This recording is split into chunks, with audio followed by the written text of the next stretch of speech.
Hello everyone, welcome to Frightening Tales. I know many of you enjoy listening to these videos as you fall asleep, so before you drift off, I'd love for you to leave a comment letting me know where in the world you're tuning in from, and if you're enjoying the story, don't forget to like and subscribe. Alright, now let's get comfortable, relax and dive into tonight's case. Story 1. In March 1991, 5 carefree boys set out for Mount Waryong in Tue, South Korea, driven by a simple childhood dream to find frog eggs, but that day would mark their final moments. The disappearance of these children sent shockwaves across South Korea, sparking a massive search effort that yielded no answers. More than a decade later, their innocent bones were uncovered in a shallow grave, but the truth behind the fate of the frog boys was far darker than anyone could have imagined. Beneath the traces of brutal violence lies a story of concealment, an enigma not easily unraveled, leaving a deep scar on the collective psyche of South Korea. Was this a tragic accident or a horrific crime buried for years? 1991, though it wasn't a public holiday, the day carried a festive air. South Korea was abuzz with excitement, holding its first local election since the fall of the military dictatorship, a moment of national renewal for children and teenagers. A day off school was a rare treat. At 8:20 a.m., 6 boys gathered to play Kim Jong 9, Park Chan-in 10, Kim Yong-yu 11, Jo Ho-yan 12, Woo Shai-hwa 13 and Kim Tae-ryong 9. All were students at CIO Elementary School in Tue, located near the foot of Mount Waryong, their homes scattered across nearby villages. Initially, the boys played near Jo Ho-yan's house, but a young man from the neighborhood asked them to move elsewhere. After some discussion, one of them suggested heading to Mount Waryong to hunt for frog eggs.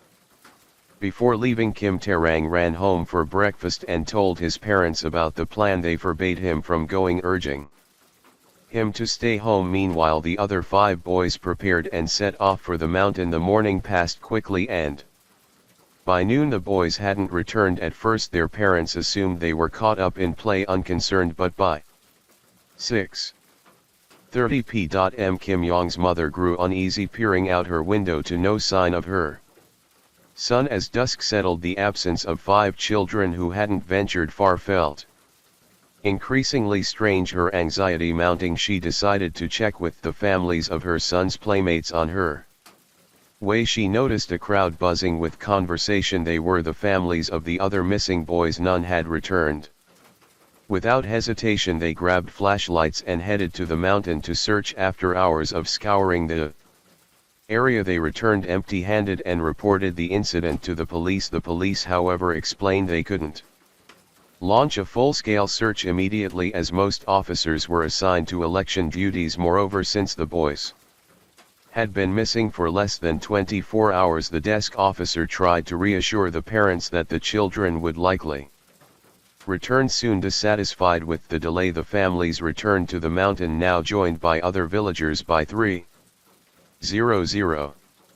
a.m., exhausted and defeated, they were forced to retreat. The next day, a force of over 300 people, including police and military personnel, was mobilized for a large-scale search. Helicopters and other resources were deployed, yet no trace of the boys was found. The police expanded their search radius and began questioning residents near Mount Waryong. Several witnesses came forward. Ja Hoi's older brother recalled seeing his brother and 4 other boys climbing the around 9 a.m. When asked, Jo Ho-yan cheerfully said they were off to find frog eggs. A woman confirmed seeing the group of 5 heading toward the mountain after she voted around 9:30 a.m. Overhearing them discuss whether they'd make it home for lunch. Another key witness was Ham Sung-hun, a schoolmate of the missing boys. He said he and some friends were also on the mountain that day looking for frog eggs near the cemetery. At the mountain summit, his group heard children's shouts echoing through the trees, followed moments later by a blood-curdling scream. The sound was so terrifying that no one dared investigate its source. These accounts fueled the parents' fears that their children may have been attacked. The police, however, quickly dismissed this Theory based on another witness who claimed to have seen all 5 boys at the mountain's base around noonday. Suggested the screams Ham Seung-hun's group heard were likely from birds or wildlife other witnesses provided. Fragmented accounts including a 42-year-old villager who claimed to have seen the boys playing near a pond in the village around 4:30 p.m. It's worth noting that all these statements relied on subjective memory, leaving room for potential inaccuracies. Conflicting testimonies complicated the investigation. Initially, police leaned toward the theory that the boys, perhaps upset with their families, had run away and gotten lost. The parents vehemently rejected this, insisting their family relationships were strong and gave no reason for the children to flee, with the oldest boy Woo Cheol-1 only 13 and the youngest Kim Jong-sik just 9. The idea of such a diverse age group collectively running away seemed implausible as evidence mounted. The police began considering the possibility of a criminal act potentially involving someone known to the families, yet after thorough investigation they found these families were well regarded in their community with no significant conflicts that could explain such a heinous act. With leads drying up, the investigation shifted toward a chilling new theory. The boys had been abducted on March 29, just 3 days after the boys vanished. A strange call came to the father and uncle of Kim Jong-sik. The man on the line claimed to have kidnapped the boys and demanded a ransom of 4 million KRW, approximately $2,850 US at current rates. Kim Cheol-Jang-suk's father scrambled to gather the money and rushed to the designated meeting point, but no one appeared. The caller vanished, severing all contact. Meanwhile, the young man who had shed the boys away from Jo Hoi's house was consumed by guilt, feeling partially responsible for their disappearance. Public outrage grew, with many blaming the police for their slow response and missed golden hours for the search. Initially, news of the case spread quietly within TEU and nearby areas, but soon it dominated national headlines, capturing the country's attention. Early reports described the boys as having gone frog hunting, earning them the media moniker the Frog Boys. By April 1, 6 days after the tragedy began, the parents took matters into their own hands, printing over 50,000 flyers with details about their children and distributing them at train stations, bus terminals and crowded areas. They offered a reward of 2 million KRW, roughly $1.400 today, for any useful information. The search intensified, eventually reaching the desk of then President Roh. Deeply concerned, he ordered the police to spare no effort, mobilizing all resources to find the boys and uncover the truth.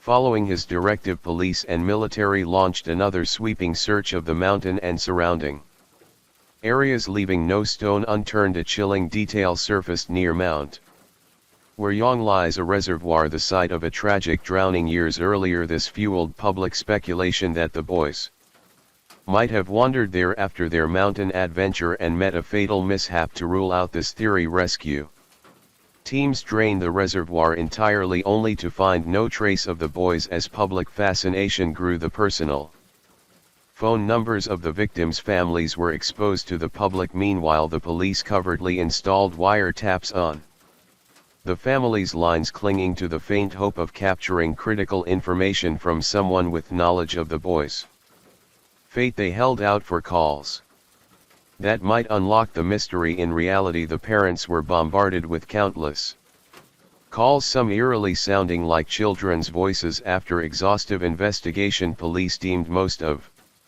these cruel hoaxes, deepening the family's torment, yet they couldn't fully dismiss the possibility that one caller might be the true perpetrator, cunningly diverting the investigation. In August 1992, another enigmatic call reached the TU police station. An unknown man claimed the Frog Boys were buried in a house's basement. When pressed for details, he abruptly hung up suspiciously. The house he described was the only one with a basement near the victims' family's home. Seizing this fragile lead, police meticulously searched the basement, only to face bitter Disappointment: no evidence was found and the call was chalked up as another malicious prank. Throughout this sprawling, stymied investigation, tensions between the police and the local community grew increasingly fraught. The probe seemed to stall, yielding no results and plunging the boys' parents along with many locals into a pit of despair over the absence of leads. Yet despite relentless false tips and heartless hoaxes, the police nurtured a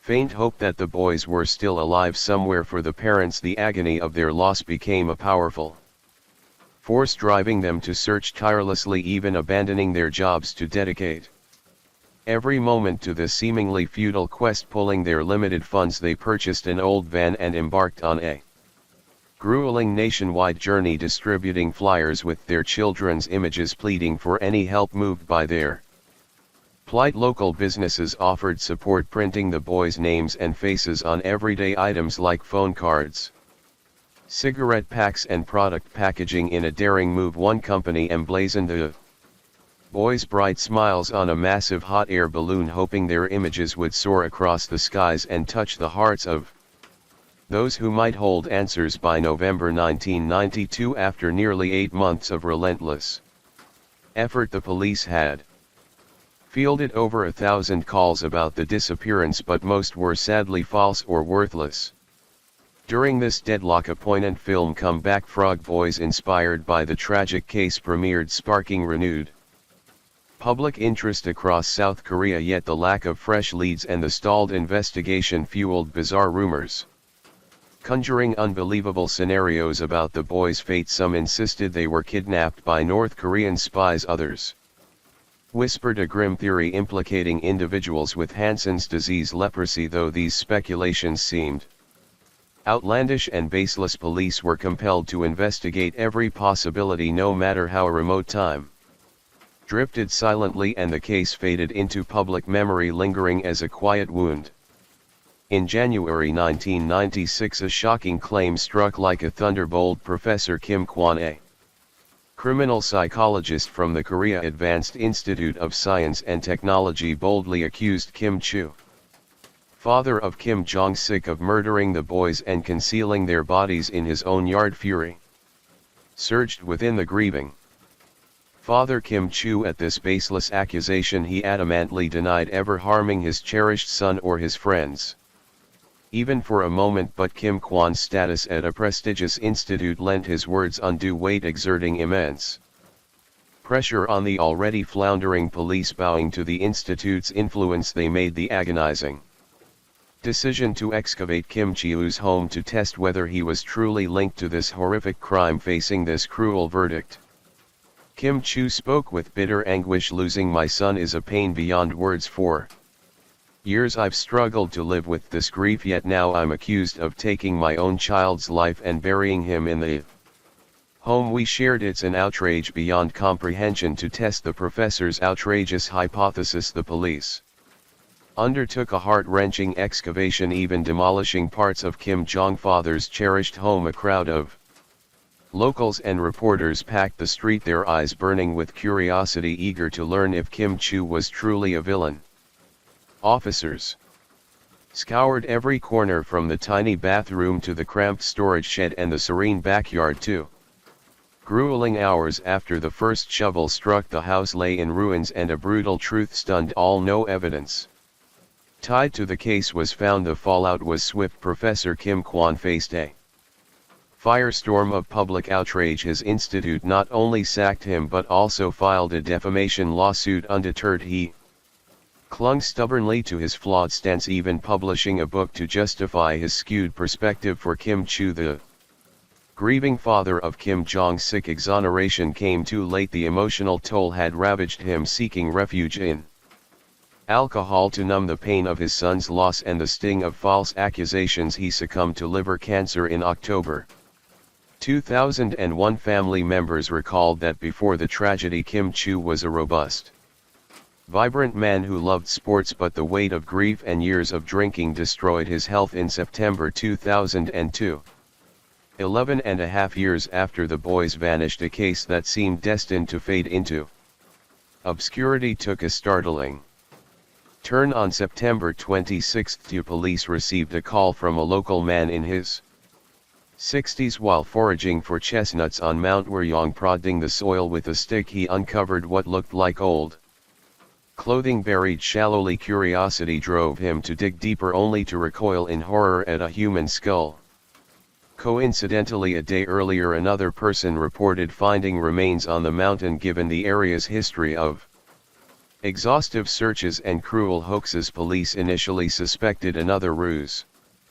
But the second eerily similar report prompted swift action. At the shallow pit they unearthed four skeletal remains, stacked unnaturally, pinned beneath a mass of stone about 150 m away. A fifth set was found. Initial observations matched the descriptions of the 5 missing boys. More chillingly, 3 skulls bore holes of varying sizes. The tattered clothing detached from the bodies was knotted together in a bizarre, inexplicable manner. Though time had nearly erased the boys' physical forms, their families recognized the clothes worn on that fateful day. Police proposed a new theory: the boys may have stayed on the mountain late, lost their way in the dark, and failed to find home. The families fiercely rejected this, insisting their children knew Mount Wuryong intimately from frequent play. The mountain's modest height and visible village lights below even at night made getting lost highly improbable. Near the grim discovery, police found over 10 bullet casings from various weapons.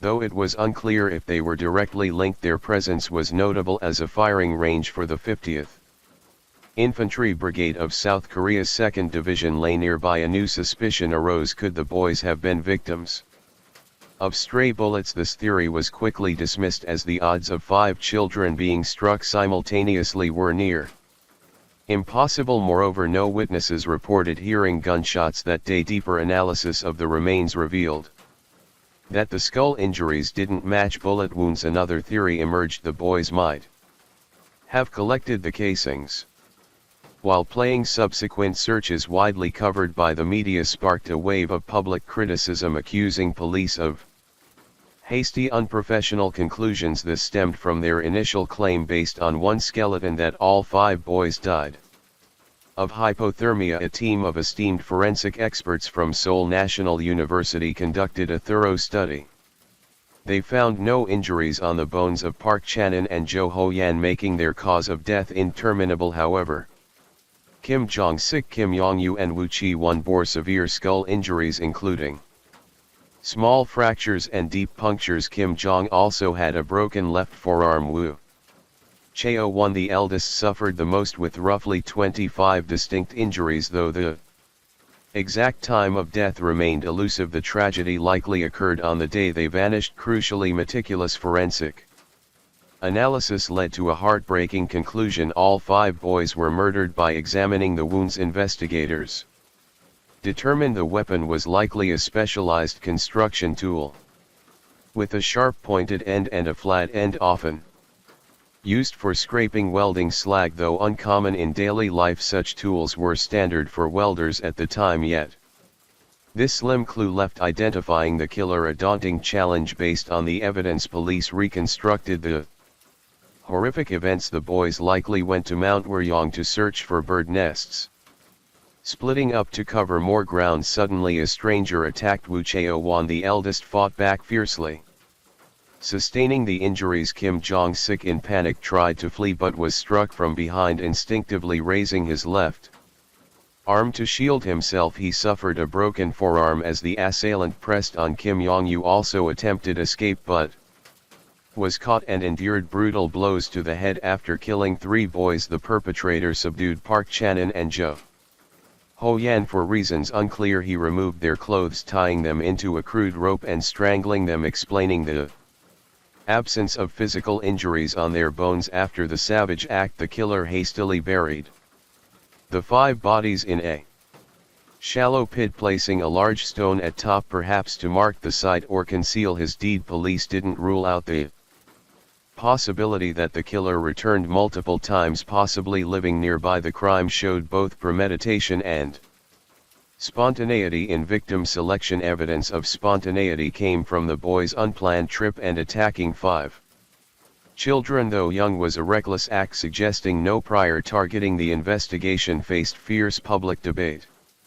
A major question was why no hair or teeth slow to decompose were found at the scene, raising doubts that it was the original crime site. The unusual knotting of the clothes, unlike typical methods, puzzled investigators. Public skepticism grew over why earlier searches missed the remains. Some speculated the bodies were initially buried deeper, surfacing after years of erosion, rain and landslides. A more plausible theory was that the remains were moved to the mountain after the intense searches ended, exploiting the area's quiet isolation. Speculation about the killer's identity swirled in the shadows. One chilling theory suggested a mentally unstable individual driven by unpredictable impulses. Another, politically tinged, posited the murders were a sinister plot to sow chaos during a pivotal election. Notably, near the remains, investigators found a small man-made cave with a narrow entrance, just wide enough for an adult. Inside the damp space were daily items and stored food, some labeled as produced in 2000, suggesting someone had lived there. This raised a disturbing possibility: someone may have hidden in the cave after the murders, perhaps evading justice. By March 2006, a grim milestone arrived. The 15-year statute of limitations for prosecuting the Frog Boy case expired. Even if the killer were found, they would face no legal consequences. Around this time of helpless resignation, a haunting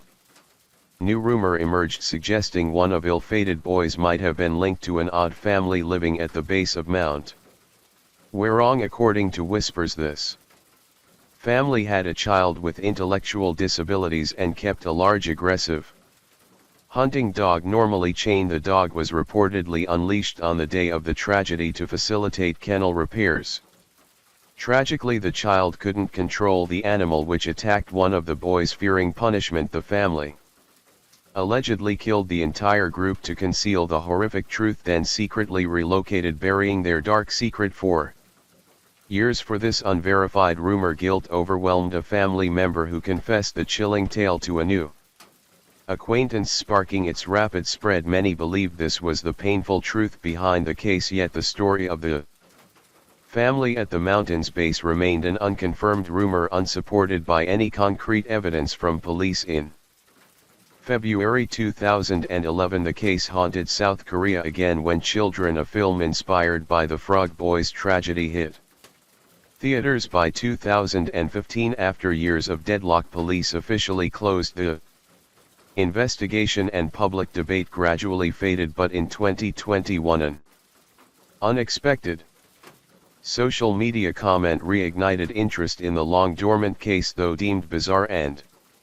superficial, the commenter proposed a shocking theory: the killer was a teacher. They speculated this teacher knew Mount Werong's terrain well and noted that corporal punishment was common in South Korean schools at the time. Independent journalists investigated, but all concluded the theory was baseless. A year later, another theory surfaced on a different social media platform, claiming the murder weapon was a caliper and the culprit a high school student from a nearby school. Further probes revealed past brawls among high schoolers near Mount Werong, some involving calipers as weapons. Reports also noted high school students gathering on the mountain to drink and socialize. From this, a local newspaper boldly suggested the boys were victims of an attack by older students, yet this theory faced skepticism. Critics noted the skull injuries didn't match caliper-inflicted wounds, which would require a tool at least 30 centimeters long. While such large calipers were available, they were conspicuous and impractical to carry discreetly, making the theory highly unlikely. To this day, the mysterious disappearance of the Frog Boys remains a lingering wound haunting South Korea's collective heart. The tragedy exposed glaring flaws in the nation's social security system, sounding an urgent alarm for comprehensive child protection reforms. The case, which shook the country, sowed decades-long fear. Public trust in the police and legal system eroded significantly after the horrific event. Many parents lived in constant dread, fearing their beloved children might face similar dangers in a society harboring unpredictable threats. The Frog Boy Eyes case is a bitter reminder that justice demands not just effort but rigor, transparency and an unwavering pursuit of truth. The 2006 expiration of the statute of limitations means the killer, if still alive, could legally walk free. This raises questions about the fairness and efficacy of the law in unresolved serious cases. The case remains an unhealed scar in the memory of millions. Despite numerous theories from locals and welders to teachers and high schoolers, no one has been arrested or prosecuted. Was the killer ever investigated but overlooked? The remains were found mere meters from where the boys vanished, in an area searched extensively. Story 2. Today's case centers on Jo Hull, a vibrant, beautiful 24-year-old woman brimming with energy, always cheerful and approachable. Her close friends affectionately gave her an English nickname, Summer. Yet on a sweltering summer afternoon in Italy, in full view of onlookers, a man armed with a knife ended her short life in mere minutes. What drove such a brutal and calculated act? Was it a crime of passion or a vendetta fueled by deep-seated resentment? Now let's uncover the truth behind this harrowing case. On August 8, 2019, inside a bustling beverage shop in Reggio Emilia, a city in northern Italy, a young woman was hard at work behind the counter. Her name was Jo Hull, originally from Qingtian, Zhejiang Province, China. The shop was a family business taken over in 2008 and thriving for over a decade. Typically, Jo Huey's mother helped out at the shop, but that day, feeling unwell, she left early to rest at home. No one could have predicted that her departure would mark the final farewell between mother and daughter. The beverage shop sat near a dance school which usually drew a steady stream of customers, keeping business brisk. But it was summer vacation and the shop was quieter than usual. Only 11 patrons were present that day, mostly regulars, some chatting casually, others engrossed in their newspapers. Suddenly, a man with dark skin and a disheveled appearance burst into the shop, clutching a 7.5-inch kitchen knife. He stormed toward the counter, shouting in a language no one could decipher, wildly swinging the blade at Jo Huey. The horrific scene unfolded so abruptly that everyone in the shop was frozen in shock. Within roughly 2 minutes, the man fled the scene, though several patrons quickly called the police and an ambulance. Jo Huey's wounds were too severe. She passed away at the scene. Upon hearing the devastating news, Jo Huey's mother rushed to the shop, only to be confronted by an unimaginable sight. Her obedient, lively daughter, who had been full of life just hours before, now lay motionless and cold, overcome with grief. She collapsed, fainting repeatedly, her heart-wrenching sobs echoing through the quiet summer afternoon, piercing the hearts of all who witnessed it. The ambulance soon arrived, transporting Jo Huey's body and her distraught mother away from the scene. Of the 11 original patrons, only 4 remained. Others had fled in panic. Police began taking witness statements, and a surprising revelation emerged. 5 of the 11 patrons claimed to know the perpetrator. Security footage from the shop captured the man fleeing toward Maroro High School after the attack. The entire crime unfolded in just a few minutes, swift, deliberate, as if meticulously planned. Using the collected evidence, police cross-referenced immigration records and identified the suspect. Books Hakim, a 34-year-old Moroccan national born in 1985, approximately 5 feet 9 inches in tall. Books had twice been issued deportation orders by Italian authorities and was an undocumented immigrant with no legal residency status in Italy. What was his connection to Joey? Why would he commit such a ruthless act against her? To answer these questions, apprehending the suspect was paramount. The case sent shockwaves through the Chinese community in Italy. The Chinese Consulate General in Milan urgently requested a meeting with local law enforcement, demanding a swift investigation, justice for the perpetrator, and severe punishment. Various Chinese associations and expatriates in Italy voiced their outrage, urging authorities to intensify the investigation, ensure the safety of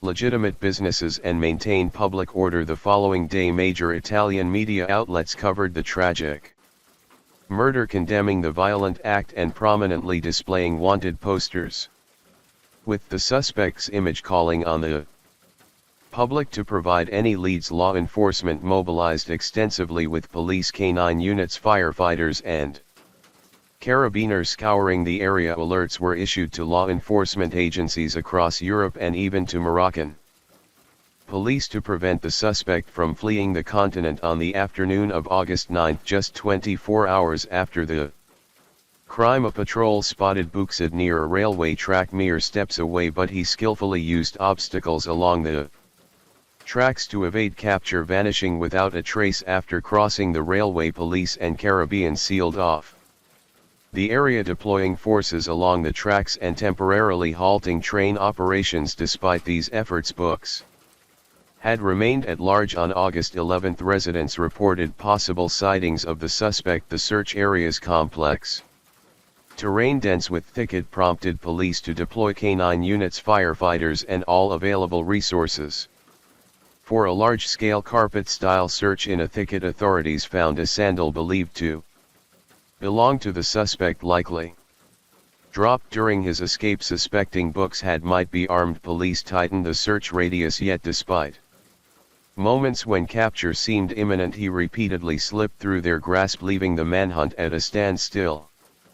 According to police, Books had been involved in illegal drug trafficking in the area. He had no fixed residence, occasionally staying with his brother but mostly living a nomadic life. Described as highly elusive with strong physical endurance, he could navigate urban areas, forests, canals, fields, abandoned farmhouses, tunnels and railways, consistently evading authorities. This made the manhunt increasingly challenging. Meanwhile, police began investigating the motive behind the crime. Joey's family revealed that Bouxid was a regular at the shop, typically quiet, ordering coffee and consonants before leaving without incident. Other loyal customers confirmed he showed no unusual behavior before the attack. His sudden vicious act left everyone stunned and terrified.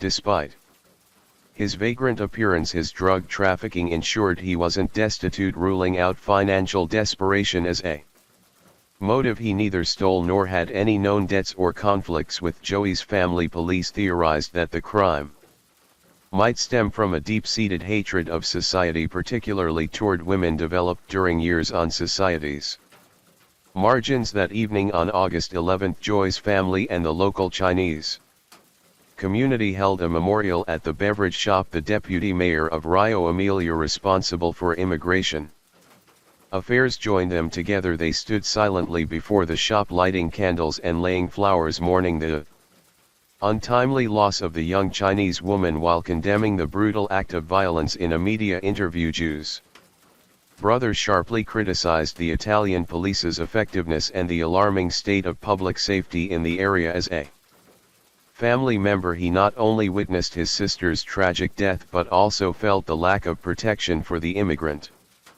community. He called for improved police efficiency and stronger security measures. That same day, the family announced Jo Hoy's funeral would take place on August 20. Authorities knew that failing to apprehend the suspect before the funeral would make facing the family in public scrutiny even harder. Fortunately, just before the funeral, a breakthrough came. Bouxid was in custody. Surprisingly, it wasn't due to police efforts but because he turned himself in.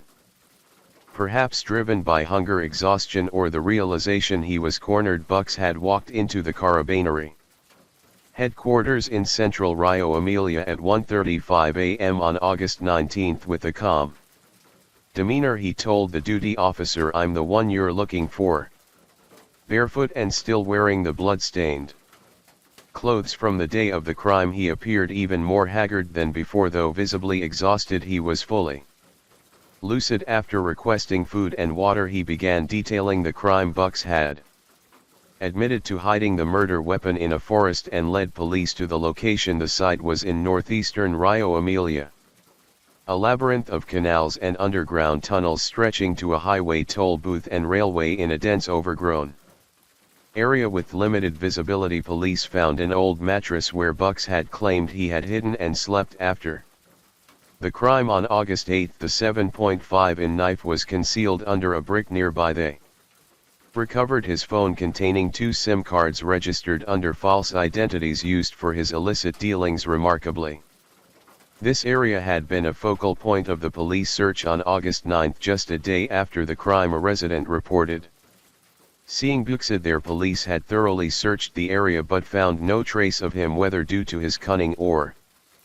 police oversight. The initial search failed on August 20. Zhao Hui's funeral proceeded as planned. The ceremony was attended by the deputy mayor of Rio Emilia, officials from the Italian embassy in China, and nearly 500 members of the Chinese community and local residents, all gathered to bid farewell to the young woman. Zhao Hui's parents, supported by relatives, approached their daughter's portrait, collapsing in grief. Both in their 50s, they were devastated by the unbearable loss of their child. As they were helped to seats to rest, they choked out, "Our daughter, our beloved girl."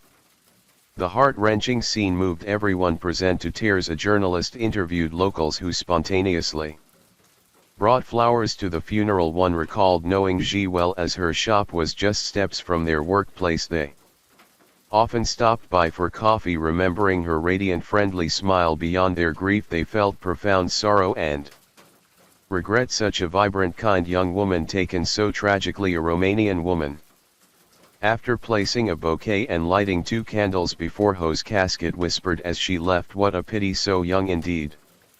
At 25, Zhao Hui's life had only just begun. Her parents had left China for Italy years earlier to build a new life. Through hard work and resilience, they established a small manufacturing workshop in Rio Emilia, laying roots in a foreign land. In 2005, at age 10, Zai joined them in Italy. Bright and adaptable, she quickly adjusted to her new environment, eventually speaking Italian more fluently than many natives. In 2008, her parents shifted to running the beverage shop. As an adult, Zaya proved to be a beautiful and responsible daughter, taking an active role in managing the family business. Zaya greeted every customer with a radiant smile, often sprinkling her fluent Italian with playful banter, fostering a warm and welcoming atmosphere. With her sweet appearance, open-hearted optimism, and boundless positive energy, she won the affection of everyone around her. Beyond her charms, Hui was remarkably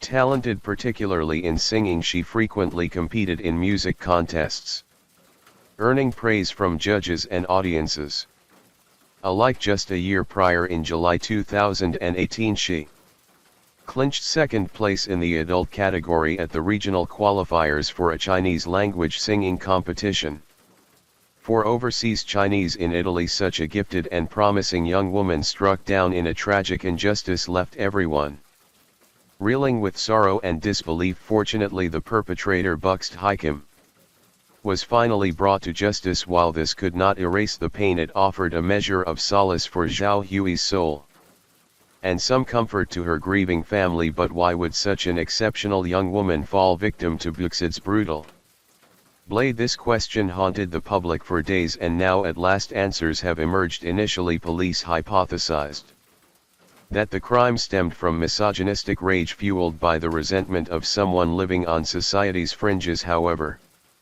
Buksid's confession stunned everyone. He claimed to have been secretly in love with Zaya for 2 years. If true, could this be a case of love turned to hate? Were there hidden secrets between Buksid and Zhao?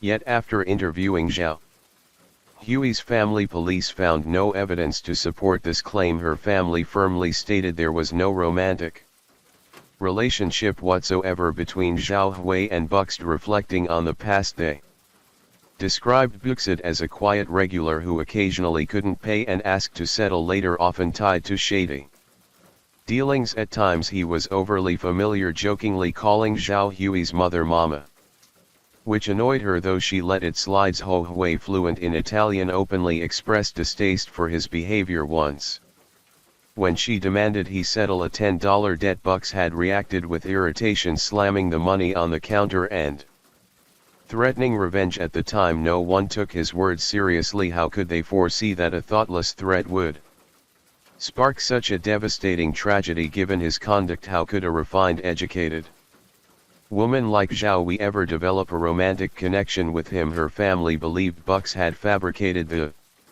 unrequited love story to frame the crime as an impulsive act of passion. Hoping to avoid charges of premeditated murder and secure a lighter sentence while awaiting trial, Bucks was held in Rio Amelia's prison, where his presence caused unrest. Other inmates ostracized and threatened him, forcing authorities to isolate him. For his safety, soon after he was transferred to another facility to ensure his security. On April 22, 2022. The trial began. The judge ordered the playback of the beverage shop's security footage capturing the entire attack in under 3 minutes. The chilling video, filled with Zhao Hui's desperate screams, left the courtroom in tears. Shockingly, Bucks had also displayed intense emotion, unable to control himself to keep the trial on track. His defense attorney requested he temporarily leave the courtroom. He was escorted to an adjacent isolation room. Yet as the video played, Zhao Hui's screams still reached him, triggering a profound psychological reaction. Bucks became violently agitated, overcome with fear and rage, shouting Zhao Hui's English name, Summer Moments. Later he slammed his head against the wall with a resounding thud, halting the trial. 2 court-assigned psychiatrists rushed to the isolation room, providing emergency intervention to stabilize him. Was Bucks genuinely mentally ill, or was this a performance to evade accountability? Expert evaluations concluded that Bucks had suffered from partial mental instability, specifically schizotypal personality disorder with secondary delusional tendencies centered on romantic fixation. He had developed an obsessive delusion about Zhou Hui, convincing himself they shared a romantic bond, crafting an entirely fictional emotional world when Joy did not reciprocate as he imagined. His disappointment and anger festered, culminating in an irredeemable act of violence. Before the crime, Bucks had undergone mental health evaluations but failed to follow prescribed treatments. Instead, he abused illegal substances, hoping to alleviate anxiety and discomfort, which only worsened his mental state. To shed light on the case's context and motives, the defense called Bucks' niece and sister to testify, revealing glimpses of his troubled childhood and past. At the trial, Bucks' niece, seated beside an interpreter, explained that she had lived with her uncle in central Rio Amelia since she was 10. He treated her kindly like a father but exhibited odd behaviors and obsessions. For instance, he only wore black, white or gray clothing, never bright colors, and advised her against wearing red. He forbade her from bathing on Wednesdays, refused to let her throw out trash, and believed neighbors were gossiping about him. Bucks' sister then recounted his childhood. Their mother, who had 8 children, was mentally unstable. At age 8, Bucks was sent to rural Morocco to live with his father and stepmother. His father was abusive, frequently beating him and even chaining him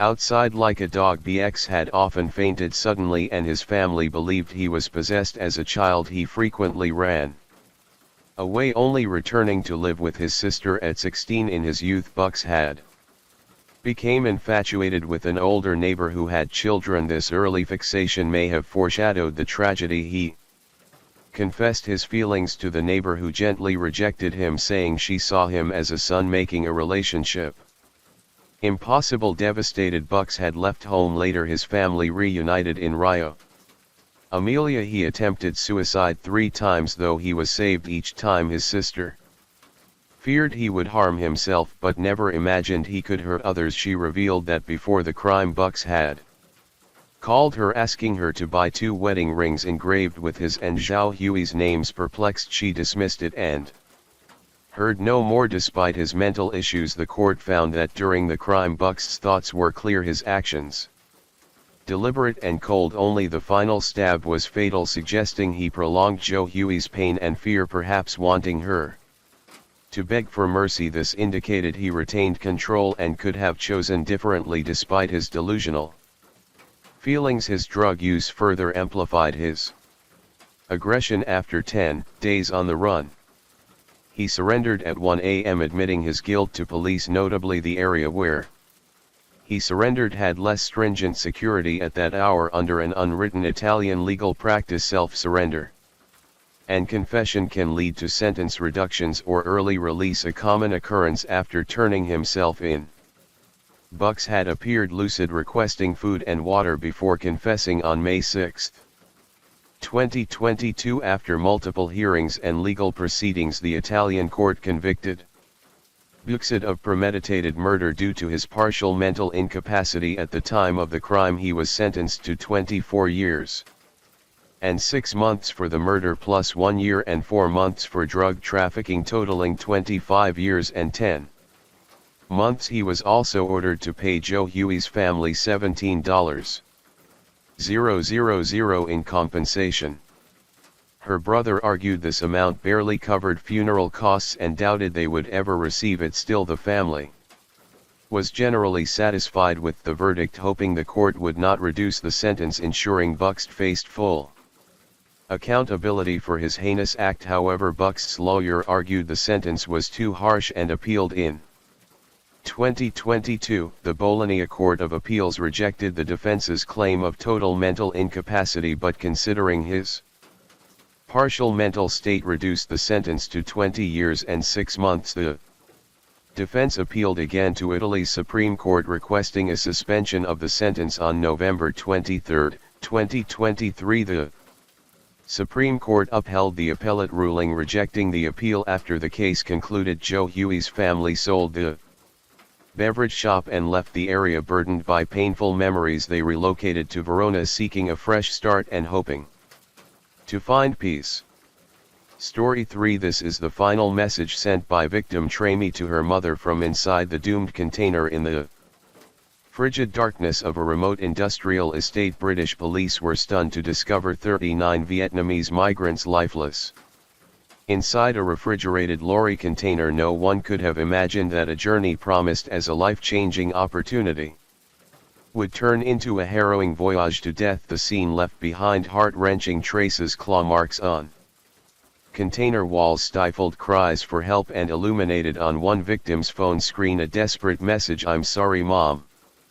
I can't breathe." The case sent shockwaves across the globe, launching a breathless investigation to uncover the horrific truth behind this tragic mass grave. Now let's turn back the clock to 2019 to uncover the story behind this devastating tragedy. The incident took place in the United Kingdom in 2019, at a time when the nation was grappling with the complex issues of illegal immigration and human trafficking. The UK had previously witnessed similar tragedies, such as the deaths of 58 Chinese migrants in a lorry in Dover in 2000. Despite tightened border controls, smuggling networks continued to operate in the shadows, exploiting the economic desperation of many Asians seeking a better life. In 2019, immigration was a burning issue as the UK prepared to leave the EU. Brexit intensifying scrutiny on border control and migration.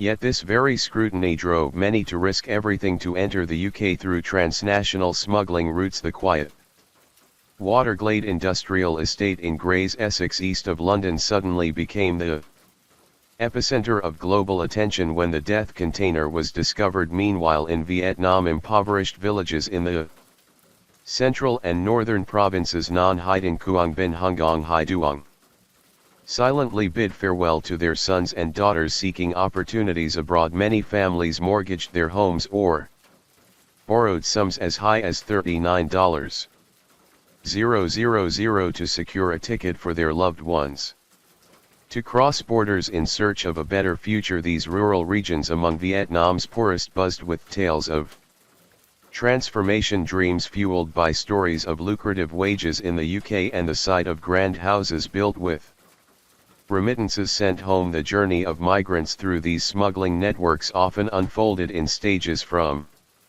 Vietnam they might fly to China or Russia, then make their way to Western Europe via Eastern Europe. Many of the Essex victims had flown to Russia, then traveled by road or illicit flights to France or Belgium. In France or Belgium, they gathered in makeshift camps waiting for their chance to cross the English Channel into the UK. In 2019, Vietnamese Nationals were among the largest groups of illegal migrants in the UK, accounting for over 1/10 of those identified as victims of modern slavery in the country. Smuggling rings advertised VIP journeys, supposedly safe passages where instead of hiding in lorries at great risk, migrants would be escorted across borders by complicit drivers for a premium price. But as the Essex tragedy revealed, these VIP promises were a deadly trap, with human lives traded for maximum profit. The devastating scene of 39 bodies raised agonizing questions: who led these people to their tragic end inside a refrigerated container? This was no random accident. Behind it lay a calculated system of organized crime. Who were these victims, and how did they end up together in that fateful lorry? Who orchestrated their journey, and why was no one saved in time? Was this a deliberate act of cruelty, or the heartbreaking consequence of a transnational smuggling operation driven by greed? The biggest question: who bears responsibility? Spurred police in the UK and beyond into a relentless investigation. The pursuit of truth would expose the true faces of the perpetrators while sounding a stark warning about the dangers of illegal migration. At 1:40 a.m. on October 23, 2019, lorry driver Maurice M. Robinson pulled his red tractor unit to the side of Eastern Avenue in the Waterglade Industrial Estate, Grace, Essex. Robinson had just picked up the container, which had arrived by ferry from Belgium to Purfleet Port about an hour earlier. According to his statement, he heard strange noises from the refrigerated container and stopped to check, but the truth was likely far more complex. Investigations later revealed he had been instructed by his boss: open the door to let them breathe, but don't let them out. When Robinson opened the container doors, a horrifying scene confronted him. Inside the pitch-black refrigerated container, investigators encountered a collective graveyard. 31 men and 8 women lay lifeless, strewn across the confined space, some bodies piled atop one another in a compartment just 12 m long. As the doors opened, a wave of heat and a putrid stench poured out, so overwhelming that one officer described white steam rising from the container, signaling the unbearable heat inside. A thermometer later confirmed the temperature inside had reached 101.3 degrees F, 38.5 degrees Celsius, an unimaginable inferno in the cold night air. Robinson staggered back in panic. Instead of immediately calling emergency services, he frantically contacted his accomplices to report the disaster. Security footage captured the lorry circling the industrial estate for 23 minutes before Robinson finally dialed 999 to alert the police. At 1:40 a.m. the emergency line received a disjointed call from the young driver, his voice trembling with panic. I've got a container, it's full of migrants, they're lying all over the floor, none of them are moving, I think they're all gone. When asked how many people were inside, Robinson stammered, a lot, it's packed with people, I couldn't count them. Police and arrived swiftly. The victims' bodies showed early signs of decomposition, emitting a smell one responder likened to rotting garbage, chilling those at the scene. Rescuers stood frozen before the sight, faces purpled from suffocation, bodies drenched in sweat, many clad only in thin clothing or partially undressed despite the container being refrigerated, a desperate attempt to cool themselves in the unbearable heat under the cold beam of a flashlight. One officer whispered, we're standing before a mass grave.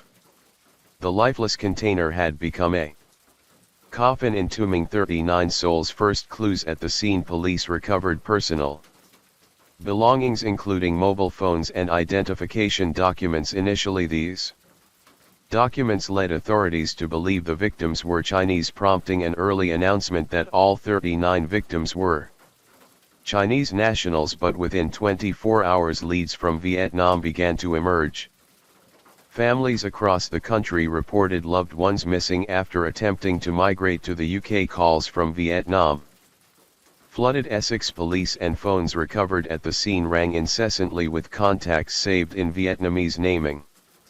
conventions. Gradually the truth unraveled. The victims were not Chinese, they hailed from remote Vietnamese villages united by a shared dream of a better life in the UK. The family of Tree and Hayden revealed they had paid approximately $39,000 to a domestic smuggling network to arrange her passage to the UK. The 26-year-old had been guided to fly to China, then traveled through multiple European countries. Similarly, Hui Hung, a 15-year-old boy, flew from Hanoi to Moscow, Russia on August 26, 2019, then to Paris, France in early October, awaiting his chance to enter the UK. Each victim took a different path, but by mid-October 2019 most of this group had converged in France or Belgium, living in precarious makeshift camps, eagerly awaiting their turn to move on. Previous smuggling attempts had seen the trafficking ring successfully orchestrate multiple crossings. Court proceedings later revealed that in the first half of October 2019 the criminal network executed at least 2 successful trips to the UK on October 11 and 18, each carrying 10 to 20 people. Victims paid approximately $13,000 to $16,900 per person for the final leg from France or Belgium to the UK, a so-called VIP journey. This meant drivers would actively facilitate the crossing, eliminating the need for migrants to stow away covertly. This promise of a protected passage inspired trust, convincing many to pay the exorbitant fees. Some victims even reassured their families, saying they had secured a VIP trip with the driver's assistance, unaware that the smugglers' greed posed the greatest danger of all. Mid-October brought a setback on October 14, 2019 at the Eurotunnel checkpoint in France. Driver Christopher Kennedy, a member of the smuggling ring, was caught transporting 20 Vietnamese migrants in a lorry. French police removed the group and detained them. At least 2 of those individuals refused to give up, seeking alternative routes and tragically becoming victims of the deadly October 23 journey. Some had risked their lives twice in just over a week. The 2 trips into one plot. The failed October 14 attempt likely left the smuggling ring with a backlog of clients. Prosecutors later suggested the traffickers decided to cram double the usual number of people into the next trip to compensate. This decision triggered the tragedy. 39 individuals were packed into a single sealed container, far exceeding the numbers of previous journeys. The fateful shipment was covertly organized on the night of October 22, 2019. Robinson staggered back in panic. Instead of immediately calling emergency services, he frantically contacted his accomplices to report the disaster. Security footage captured the lorry circling the industrial estate for 23 minutes before Robinson finally dialed 999 to alert the police at 1:48 am. The emergency line received a disjointed call from the young driver, his voice trembling with panic. "I've got a container, it's full of migrants, they're lying all over the floor, none of them are moving, I think they're all gone." When asked how many people were inside, Robinson stammered, "A lot, it's packed with people, I couldn't count them." Police and medics arrived swiftly. The victims' bodies showed early signs of decomposition, emitting a smell one responder likened to rotting garbage, chilling those at the scene. Rescuers stood frozen before the sight, faces purpled from suffocation, bodies drenched in sweat, many clad only in thin clothing or partially undressed despite the container being refrigerated, a desperate attempt to cool themselves in the unbearable heat under the cold beam of a flashlight. One officer whispered, "We're standing before a mass grave."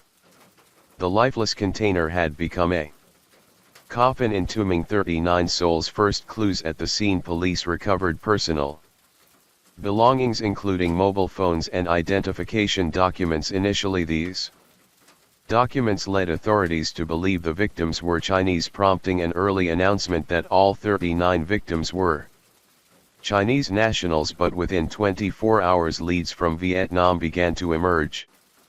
Families across the country reported loved ones missing after attempting to migrate to the UK. Calls from Vietnam Flooded Essex police and phones recovered at the scene rang incessantly with contacts saved in Vietnamese naming conventions. Gradually the truth unraveled: the victims were not Chinese, they hailed from remote Vietnamese villages united by a shared dream of a better life in the UK. The family of Tree and Hine revealed they had paid approximately $39,000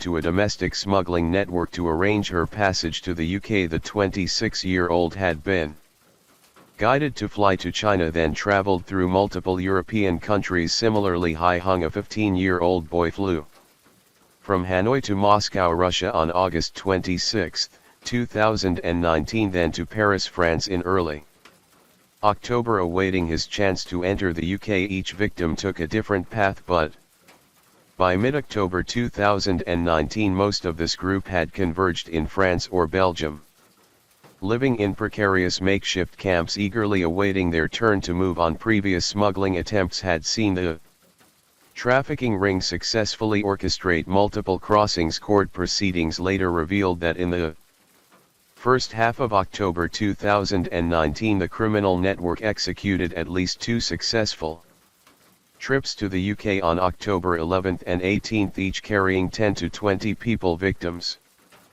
paid approximately $13,000 to $16,900 per person for the final leg from France or Belgium to the UK, a so-called VIP journey. This meant drivers would actively facilitate the crossing, eliminating the need for migrants to stow away covertly. This promise of a protected passage inspired trust, convincing many to pay the exorbitant fees. Some victims even reassured their families, saying they had secured a VIP trip with the driver's assistance, unaware that the smugglers' greed posed the greatest danger of all. Mid-October brought a setback on October 14, 2019.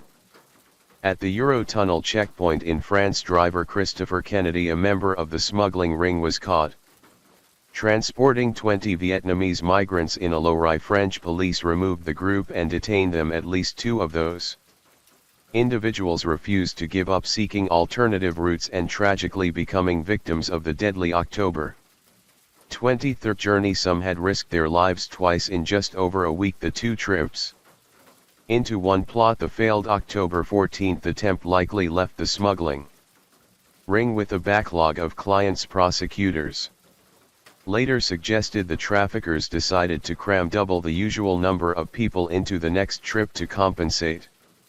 This decision triggered the tragedy. 39 individuals were packed into a single sealed container, far exceeding the numbers of previous journeys. The fateful shipment was covertly organized on the night of October 22, 2019. After the discovery, Essex police prioritized identifying the 39 victims to notify their families. This was no simple task.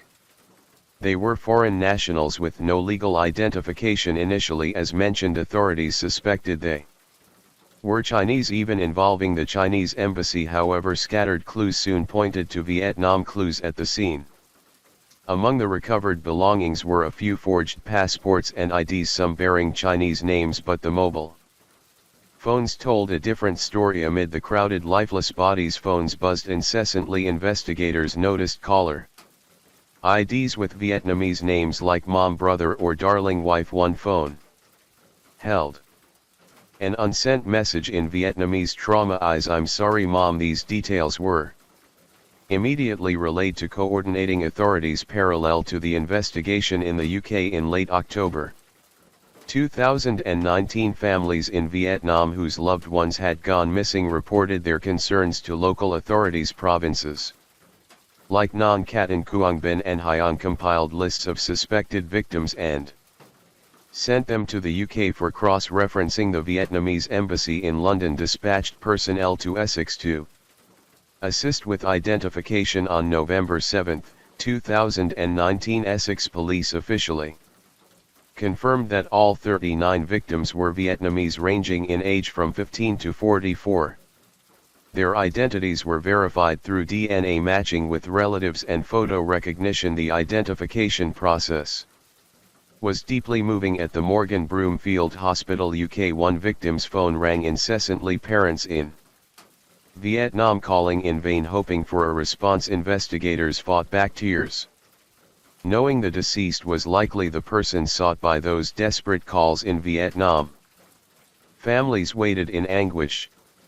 For example, the parents of 15-year-old Nguyen Hue Hung in Caton, already working in the UK, were sitting on pins and needles after losing contact with their son. Hung's sister posted a plea on Facebook detailing his journey from Russia to France before boarding a lorry to the UK on October 21. When the victim list was released, hope vanished, replaced by heart-wrenching sobs across two nations. Piecing it together with identities confirmed, the investigation shifted to tracing the container's journey and the roles of those involved. But first we must reflect on the victims, individuals who risked everything on this fateful journey. The victims were not faceless, they had names, families, dreams and personal stories. Their biographies are woven into the narrative to underscore the profound pain they endured. Below are a few representative stories emblematic of the shared tragedy. Traumi, 26, Caton Trey was the youngest child in a poor working-class family. Determined to ease her parents' burdens, she set out for the UK to earn money. Her family mortgaged their land to pay $39,000 to smugglers. Trauma traveled from China to France. Her brother revealed she had attempted to cross into the UK on October 19 but was caught and sent back to France. Undeterred, the young woman tried again on October 22.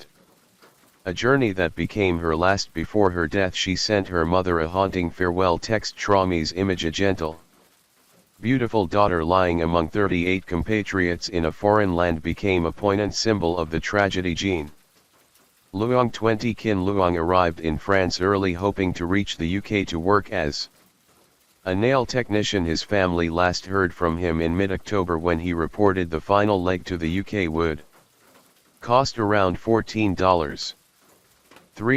Having spent time in France, Luong persuaded a friend from his hometown to join him in a recording found on his phone. Luong's choked voice apologized, blaming himself. "It's all my fault." The remorse in his words pierced listeners' hearts. He died as his dreams were just beginning to take shape. Vinh Hung, 19, Nguyen and Hung, the youngest of 4 siblings, was the family's brightest student. After her father's death left debts, she resolved to go to the UK to support her family, leaving her job at a local clothing shop, and Hung's friends pulled money to help cover her smuggling fees. She planned to work in a nail salon, live frugally, and send money home to her mother. Friends called her Anna and recalled her excitement for the future. Tragically, that future ended in the cold container. Hue Hung, 15, Hayden, one of the 2 youngest victims. Hung died before reaching adulthood. His parents, possibly undocumented workers in the UK, inspired his dream to reunite with them. Despite his youth, Hung was mature, excelled in languages, and was passionate about English football. His parents said he dreamed of setting foot on England's pitches, even teaching himself English to prepare. His nearly 2-month journey through Russia and Europe ended at the UK's doorstep. His parents called his loss too sudden. Our son never got to fulfill his dreams. Jean Ben, 15, Hyung and Nu, 17, Hai Duong, both still school-aged. Ben and Hugh's presence in the container shocked many. Less is known about their stories, but the fact that such young teens were among the victims was staggering. Reports suggested one victim, under 20, had escaped a refugee camp in the Netherlands before heading to the UK. Possibly Hugh or another youth. This indicates some had wandered through multiple European countries, even seeking asylum, before continuing their perilous journey. Nok, then 44, Nan and T, then 41. Hyung, the oldest victims, both had families and children at an age when they should have been pillars for their households. Poverty and joblessness drove them to a final gamble. Then female was a devoted mother determined to fund her children's education. Then male, known as An Lin Gosh, then traveled with a cousin. Both perishing, they represent middle-aged individuals desperate for economic relief, risking everything on a Slim Hope Manhung 37 Hayden and Fandan 37 Hin both were family breadwinners.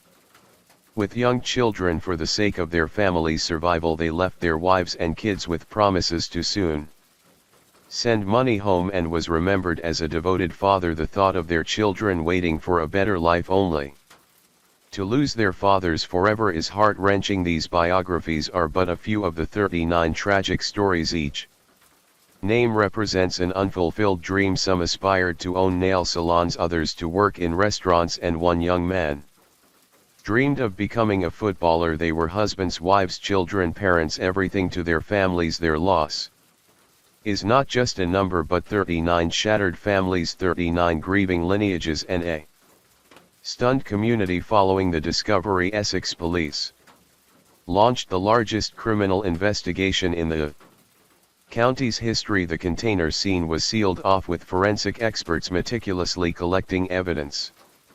Autopsies confirmed all 39 died from asphyxia and hypothermia in the confined space. No signs of violent trauma were found, supporting the theory that this was not intentional murder but the result of inhumane transport conditions. Fingerprints and DNA were collected to aid identification and cross-referencing with relatives in Vietnam to trace the container's journey. Essex police collaborated with UK and Belgian port authorities. They confirmed the container, identified by its serial number, was shipped from Zeebrugge, Belgium on the October 22 overnight ferry. Port security footage showed the container being hauled to Zeebrugge by driver Ian Harrison, a 23-year-old from Northern Ireland, on the afternoon of October 22.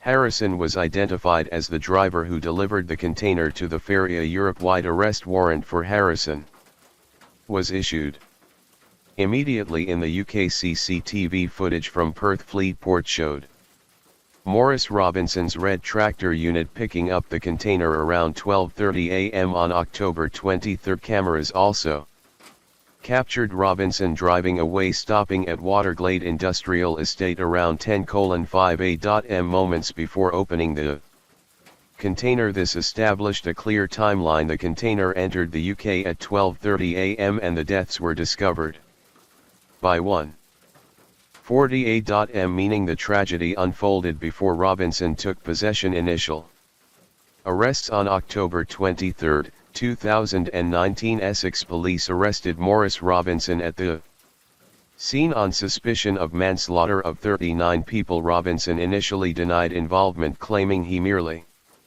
discovered deceased migrants in the lorry. However, phone evidence showed that after opening the container he contacted two numbers, one belonging to Ronan Hughes, head of a transport company in Ireland, and another to Jorgen, a Romanian in the UK. This implicated Robinson in the smuggling plan. Within 48 hours, police arrested 3 more suspects, including a man at Stansted Airport attempting to flee the UK, later identified as Jorgana.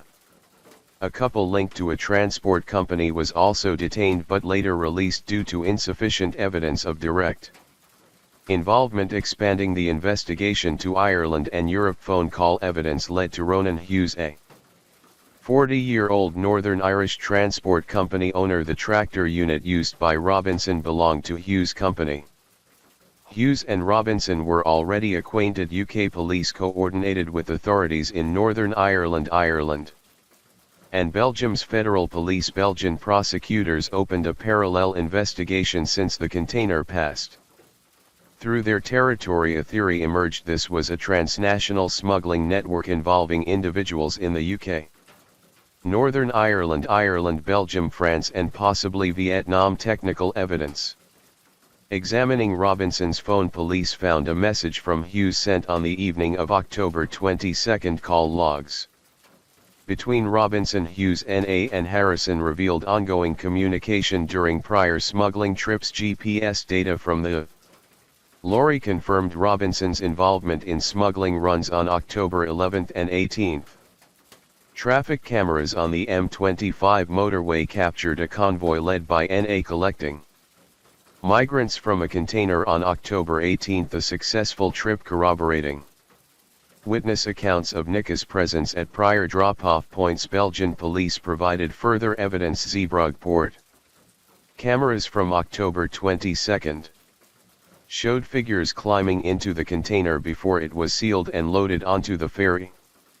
Port management confirmed the container was sealed with a lead seal, making escape impossible during transit. This supported the hypothesis the 39 victims were inside throughout the ferry journey and died before reaching the UK. Chilling testimony and evidence during the investigation. Disturbing details emerged from the smugglers' messages upon learning of the container's cargo disaster. Christopher Kennedy, caught in France on October 14, texted a friend, "Must have stuffed too many in, no air left," as if anticipating the cause. Another conspirator callously remarked, "This trip's done for."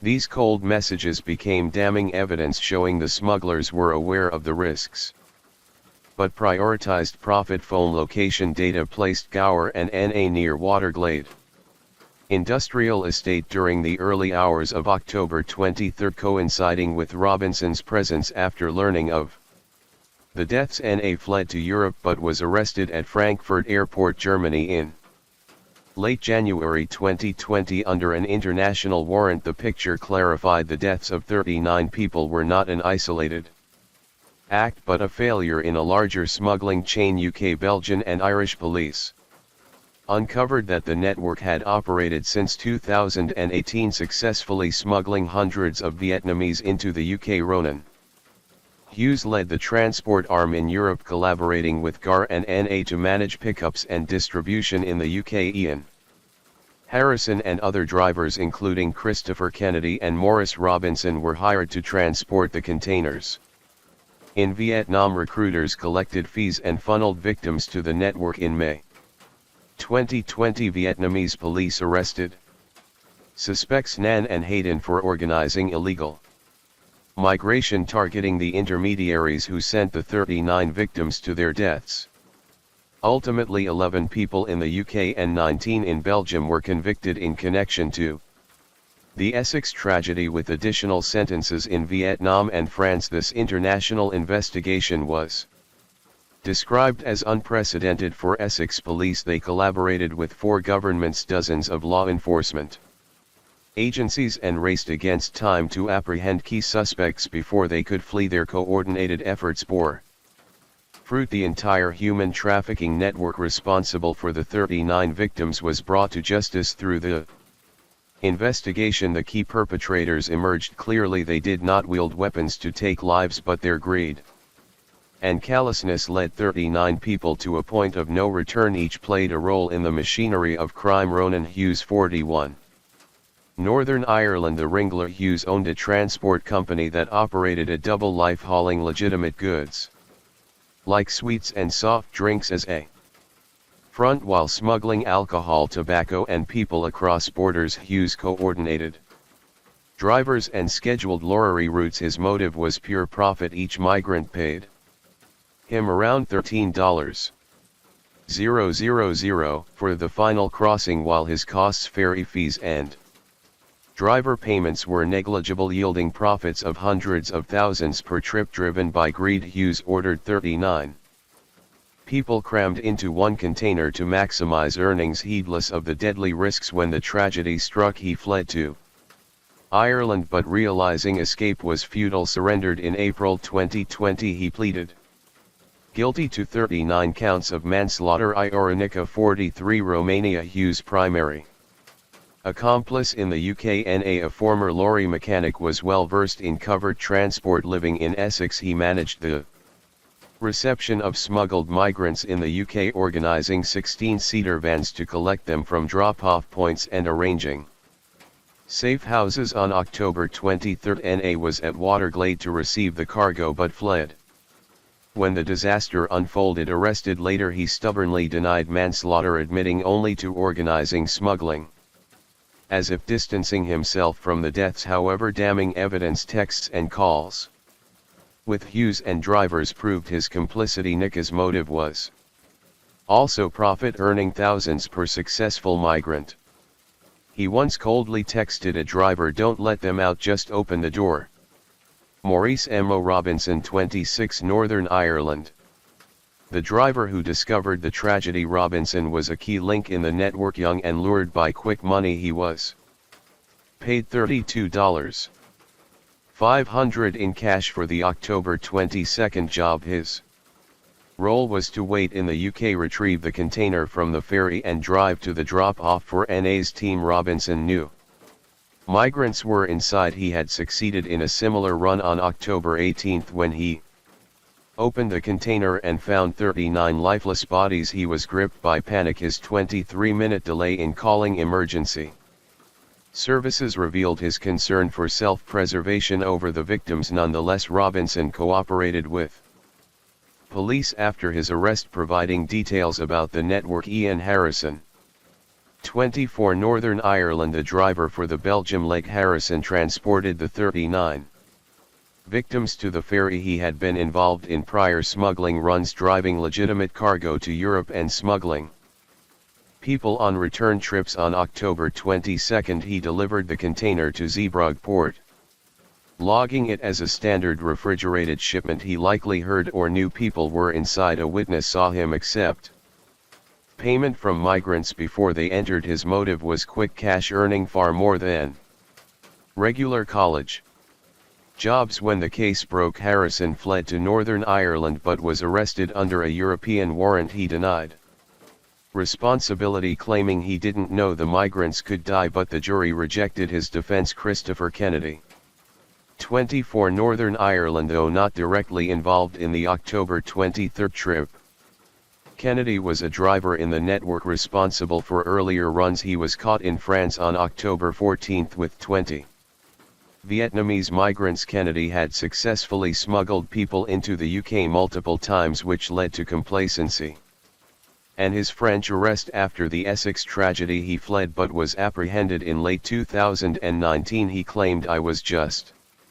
transporting goods I didn't know," but phone records showed frequent contact with Hughes and NA about shipments for Kennedy. The lure was money. Years as a driver yielded little, but a single smuggling run could earn thousands. Valentine Colada, 38, Romania. Kota handled transporting migrants from Essex drop-off points to London. He had driven a group safely to London in a prior run on October 23. He was slated to assist but didn't act before the tragedy unraveled. Kota was arrested and admitted to aiding illegal immigration. Alexandra Hunga, 28, Romania. Another taxi driver in the network. Hunga performed similar tasks to Kota in an earlier run. He pleaded guilty and was convicted for his role. The perpetrators' shared motive was the enormous profit from human trafficking.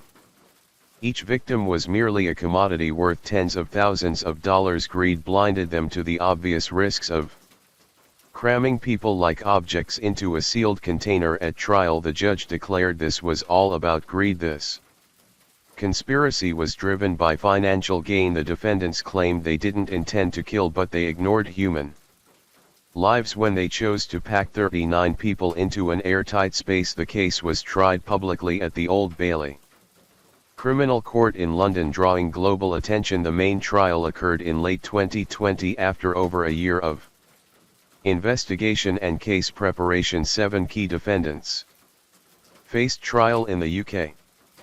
Hughes, N.A., Harrison, Robinson, Kennedy, Kota and Hunga. Others had pleaded guilty earlier, avoiding contested trials. The prosecution described the case as a humanitarian tragedy and highlighted the defendants' inhumanity. Prosecutor Bill Emmeline Jones told the jury, "This is the painful truth. Some are willing to do anything to bring people into the UK for a life for about $13,000 per head, and whenever you pack a sealed container with people for hours with no escape, no communication, that carries a risk of death." He described the victims' final moments as like hell on earth, with the container becoming their tomb due to the smugglers' greed and negligence. Defense lawyers tried to deflect blame. Ronan Hughes, who pleaded guilty to manslaughter, had his lawyer argue for leniency, citing his remorse and lack of intent for such catastrophic consequences. George Anika denied manslaughter, his lawyer arguing he only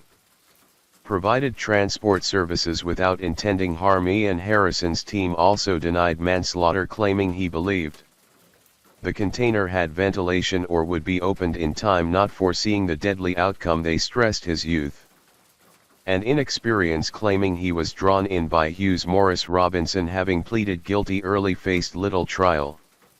Debate. His lawyers sought leniency for his cooperation and trauma from the event. Kennedy Kota and Hunga admitted to aiding immigration, but denied knowing the risks of death. Overwhelming evidence silenced their defenses. The prosecution showed CCTV footage of Robinson opening the container with steam pouring out, a sign of extreme heat inside. They played the victim's final recorded messages, reducing the courtroom to tears. The prosecutor asked. The defendants claimed they didn't intend to kill, but what did they do when they heard cries for help from the container? Silence was there.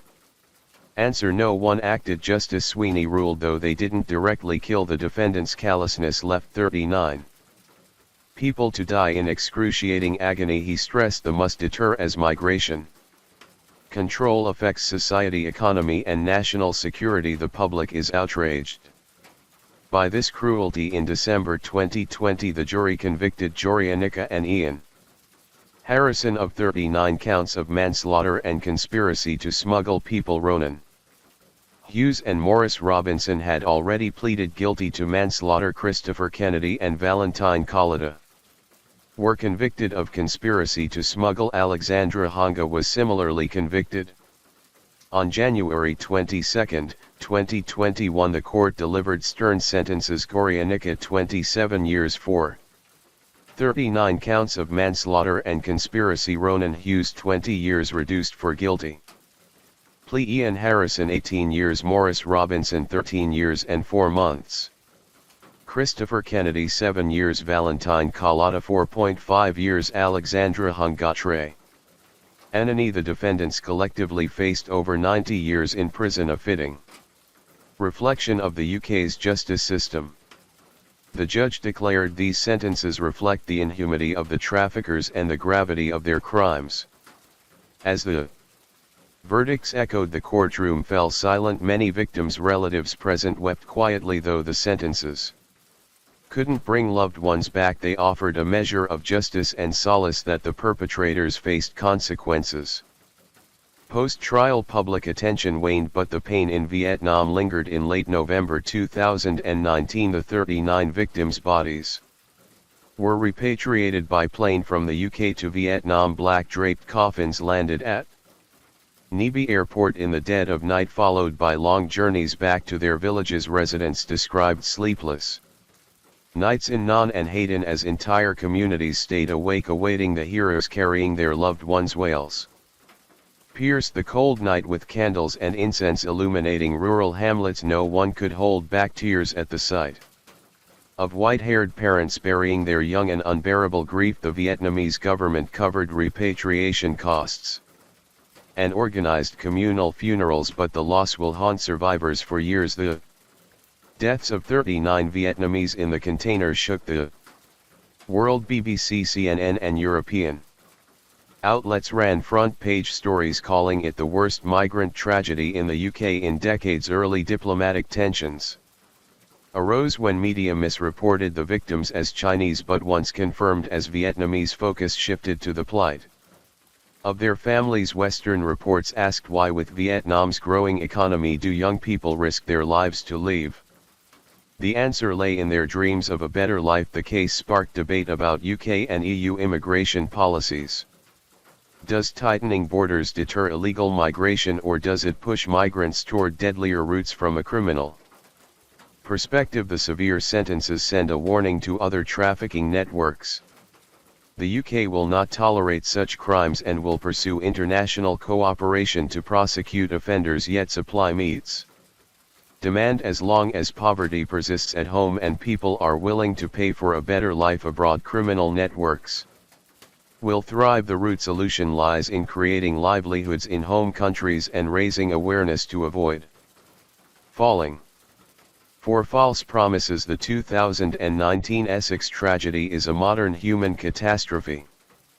where people became victims of circumstance and greed. These young individuals left with grand aspirations, only to return in cold coffins, as one Essex police officer said, choking back tears. Each of them had a family left behind. They were promised a safe passage, but they were betrayed. They were abandoned to die because of the greed of those convicted today. And so today's case concludes the deaths of 39 Vietnamese are not just a crime story but a stark reminder of the perils of illegal migration. It's a warning that behind promises of easy jobs and high pay abroad may lurk a trap, that the European dream can come at the cost of life itself. May the painful sacrifice of these 39 compatriots not be in vain. May it awaken others so no one else must send desperate messages like, "I'm sorry mom, I can't breathe," from the depths of despair.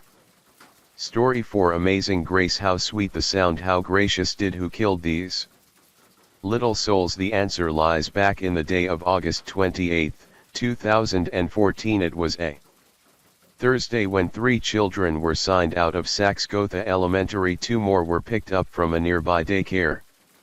These 5 siblings were on their way home, and this trip should have been short, familiar, safe, but that ride took a strange turn. Instead of heading back to the modest trailer tucked off a dirt road in Lexington County, South Carolina, the driver made a sharp, unexpected detour. The car pulled into a Walmart parking lot. What happened next wasn't just strange, it was disturbing. He forced the children out of the car right there in the middle of a busy public space. He pushed them out with all his force, and then he loaded them back in. Why? No one knows. That same evening at 7:12 p.m., Amber, the children's mother, placed a call to the family home. One of the boys, Nathan, answered. His voice came through the receiver, young and innocent. Their conversation was brief, nothing out of the ordinary, but Amber didn't know then would be the last time she ever heard her son speak. After that, no more calls, no return messages, no contact. Somewhere between that moment and the turning of the clock to midnight, behind the closed doors of a quiet trailer in a small southern town, 5 children disappeared. On September 1st, the same man was seen at a Dunkin' Donuts in Spartanburg. His car rolled past strangers, past gas stations. By September 3rd, he walked through the aisles of a Walmart in West Columbia, placing saws, large plastic bins and bottles of muriatic acid into his cart. The receipts would later speak for themselves. All the while, the children were being marked absent. Friday, Monday, Tuesday. No one saw them after that day, and the man kept driving as if nothing had changed. That same day, September 3rd, Amber made the call to authorities. Her children had missed a scheduled visit. She couldn't reach them. Her gut twisted. Something was wrong, terribly wrong, but nothing happened. Not yet. It wasn't until September 9th, nearly 2 weeks after the children disappeared, that the world finally learned they were missing. But by then it was far too late. The bodies had been discovered mutilated, unrecognizable until DNA confirmed who they were. These 5 siblings were children to divorced parents and the victims of their father, Timothy Jones Jr., who had mercilessly killed them in a fit of rage. Before the name Timothy Jones Jr. would forever be burned into the memory of an entire nation, before he'd be described by prosecutors as a monster, and before the unimaginable deaths of 5 beautiful children, he was just a boy born into a broken world. It all began in 1981. Timothy Jr. was the first and only child of Timothy Jones Sr. and Cindy Jones. Cindy was only 16 when she had him, barely more than a child herself, and what followed was a storm of dysfunction that seemed to lay the groundwork for something far darker down the line. Timothy Sr. would later speak out about Cindy, calling her violent and unstable. She would scream, lash out, and behave in disturbing ways. Cindy once cut up clothing with knives. She fed baby Timothy laxatives when he was still an infant. Although never officially diagnosed, people around her believed she suffered from serious mental illness. Whatever the truth, one thing was certain: she wasn't well. And when Timothy Jr. was just 18 months old, she vanished from his life completely. That abandonment followed him like a shadow. His father remarried and tried to rebuild, but Timothy Jr. had already begun slipping down a different path. In 2001, at just 20 years old, he was arrested in Illinois on a cocktail of charges: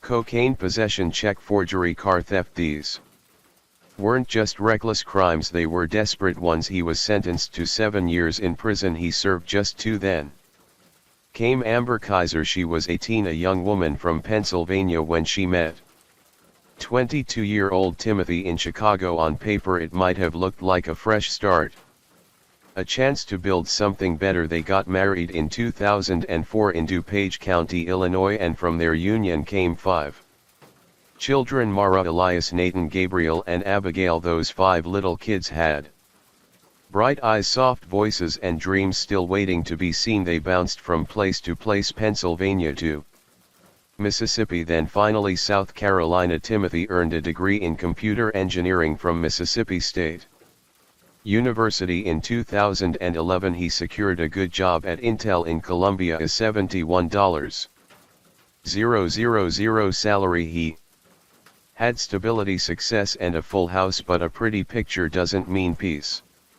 They didn't live in some suburban dream home. Instead they settled in a cramped trailer in Lexington County. Amber stayed home with the children, and slowly the cracks began to show. Amber would later testify that Timothy had disturbing beliefs. He was controlling, staunchly religious. To him, women were to be seen and not heard. Children were to be quiet, obedient, practically invisible. At one point Amber claimed he even talked about wanting a farm full of children, not because he loved them, because he wanted to rule over them. It wasn't just ideology. When police would eventually search his belongings after the tragedy, they found religious materials, passages carefully highlighted emphasizing corporal punishment, obedience, domination.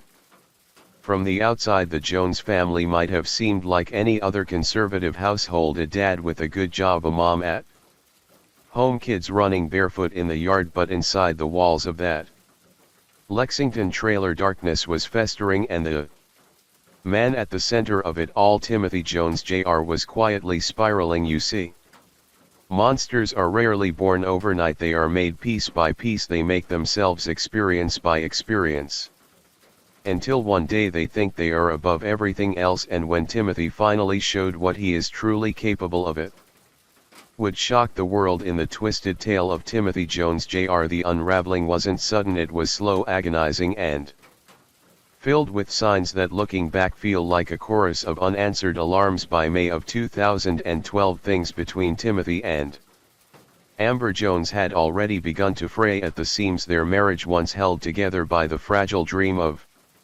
stability and a shared home, was gasping for air after years of dysfunction and control. Amber had enough. The couple separated, if only briefly, and what happened during those 2 weeks would haunt Timothy forever, or at least that's the narrative he'd cling to. When Jones returned to their home, he claimed to have discovered something that to him was unforgivable. According to his divorce attorney, Amber had been putting the kids to bed, then slipping next door to meet her paramour. The man was 19-year-old neighbor, a teenager to Timothy. It wasn't just betrayal, it was humiliation, abandonment, a gaping wound that tore open old scars from his turbulent childhood. For a man obsessed with control who'd already inherited a fear of being left behind, Jones began attending sessions with a family therapist and marriage counselor, April M.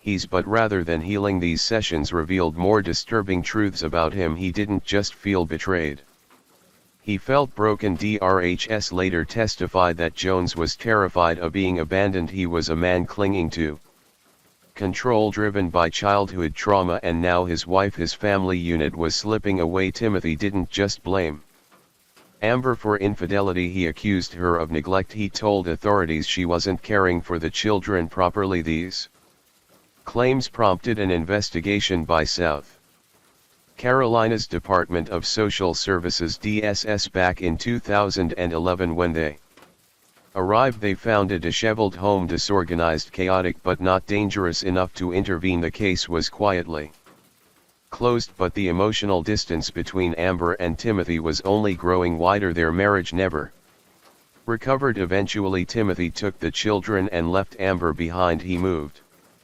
them all to Mississippi to live with his parents, people who had once raised him in a similarly unstable environment, and during this fragile time the couple's final child Abigail was born, but their marriage had deteriorated to the point where Jones demanded a paternity test to confirm he was her biological father. It was one of the final blows to a relationship already hanging by a thread. By October 2013 the divorce was finalized, and then Timothy Jones was granted full custody of all 5 children. Amber was given only visitation rights, and those had to be supervised by Jones himself. How that kind of court arrangement came to be is still a troubling mystery, but it happened. Timothy moved back to South Carolina, Lexington County again, but not to a fresh start. He and the children lived in another mobile home, this one tucked along a dirt road in Red Bank. It was remote, isolated, and suffocating. It wasn't just a home, it was a prison of Jones's own design, where he could maintain full control over his children's lives with no oversight, no questions. Amber's visits became rare. They didn't happen at the trailer. Instead, she saw her kids at a Chick-fil-A in Lexington. Hardly a warm environment for bonding with your children. The routine was rigid phone calls at night, supervised meetings, limited access to the outside world. Jones painted himself as the responsible parent. He even let his children attend Salvation Army youth nights on Sundays, a facade of normally in a world that was anything but. Behind the closed doors of that trailer the situation was deteriorating fast. Jones was investigated twice for child abuse in that final year, 2 separate chances for someone to intervene. The first came in May 2014 when one of the children reported that their father had spanked them and forced them to do exercises as punishment. Harsh but within the law, since there were no visible bruises, no marks, no problem. The case was dismissed, but 2 weeks later another accusation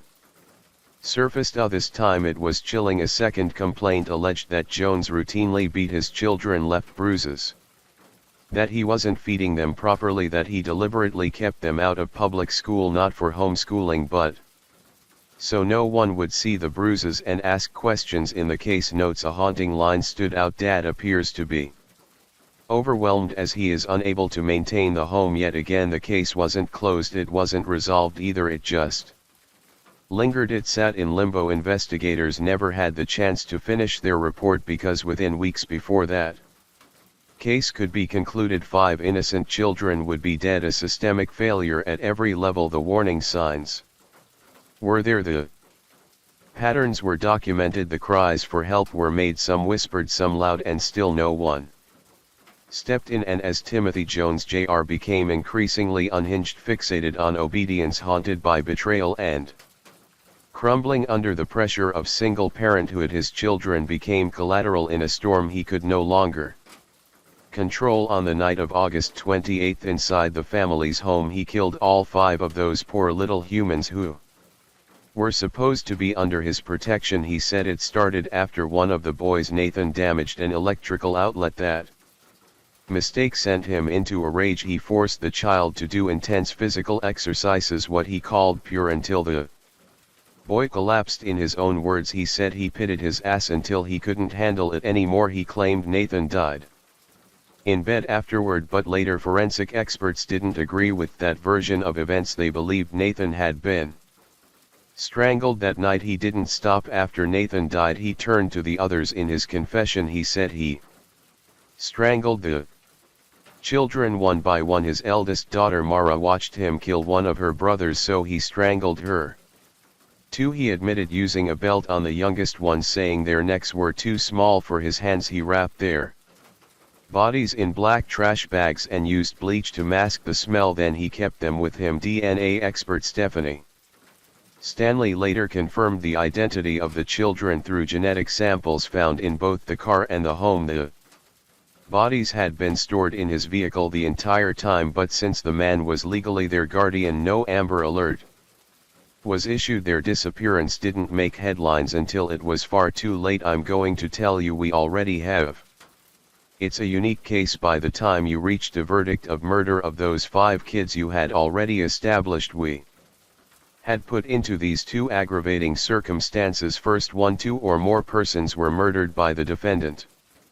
By one act suing to one scheme or course of conduct that fits, you can be asked that for every child, yes, each one of them falls into that category beyond any reasonable doubt. And the second one's even easier, the murder of a child 11 years of age or under. The oldest child in this case was 8 years old. The discovery was grim. Off a rural dirt road near Camden, Alabama, 5 small bodies were found stuffed into black trash bags. They had been left there under the sun for nearly a week. By the time they were recovered, the damage was done. The heat, the bags, and exposure to the elements had sped up decomposition. Maggots and animals had gotten to the remains. Dr. Janice Ross, who later conducted the autopsies, described the condition of the bodies as advanced decay. The trash bags, she explained, acted like ovens in the sun, trapping heat and moisture, making everything worse. Faster Timothy was finally stopped on September 6 during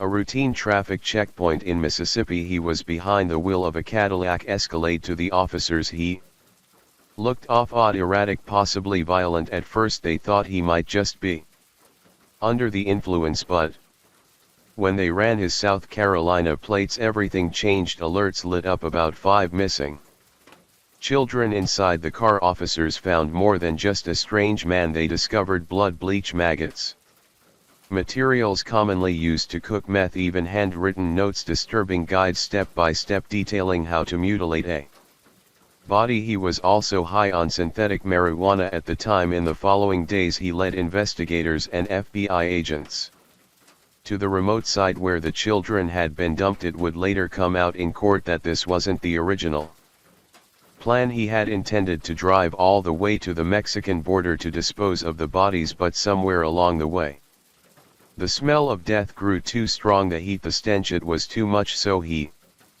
pulled over in Alabama and left them there. The details uncovered during the autopsies painted a horrifying picture, one no parent, no human should ever have to hear. Elias was the first to be examined. His small body was wrapped in 2 separate trash bags. He was still wearing his short-sleeved Saks Gotha elementary shirt. A fractured neck bone confirmed what the rest of his injuries had already suggested: strangulation. Mara was next. She was found unclothed with devastating tissue loss across her body. Her left hand was missing entirely.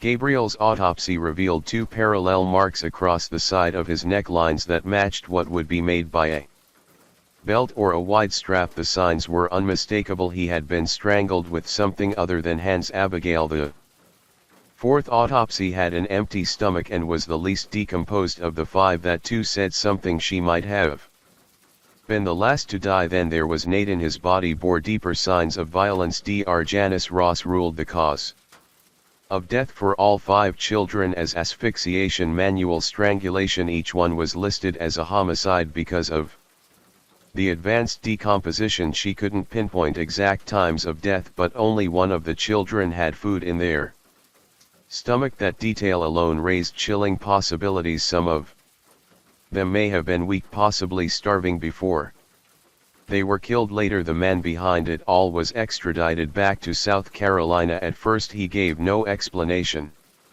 no reason, nothing, just silence. Eventually, though fragments began to surface, he spoke of anxiety, of paranoia, of betrayal. He told investigators he feared the children were going to kill him, chop him up and feed him to the dogs. That was his reason. He was placed on suicide watch in the courtroom. Timothy Jones owned the story. I'm trying to find out what happened to my kids. Okay, do you understand that you've just confessed to a crime? Yes. Do you understand that your confession will be used against you in court? Did you confess voluntarily? Yes.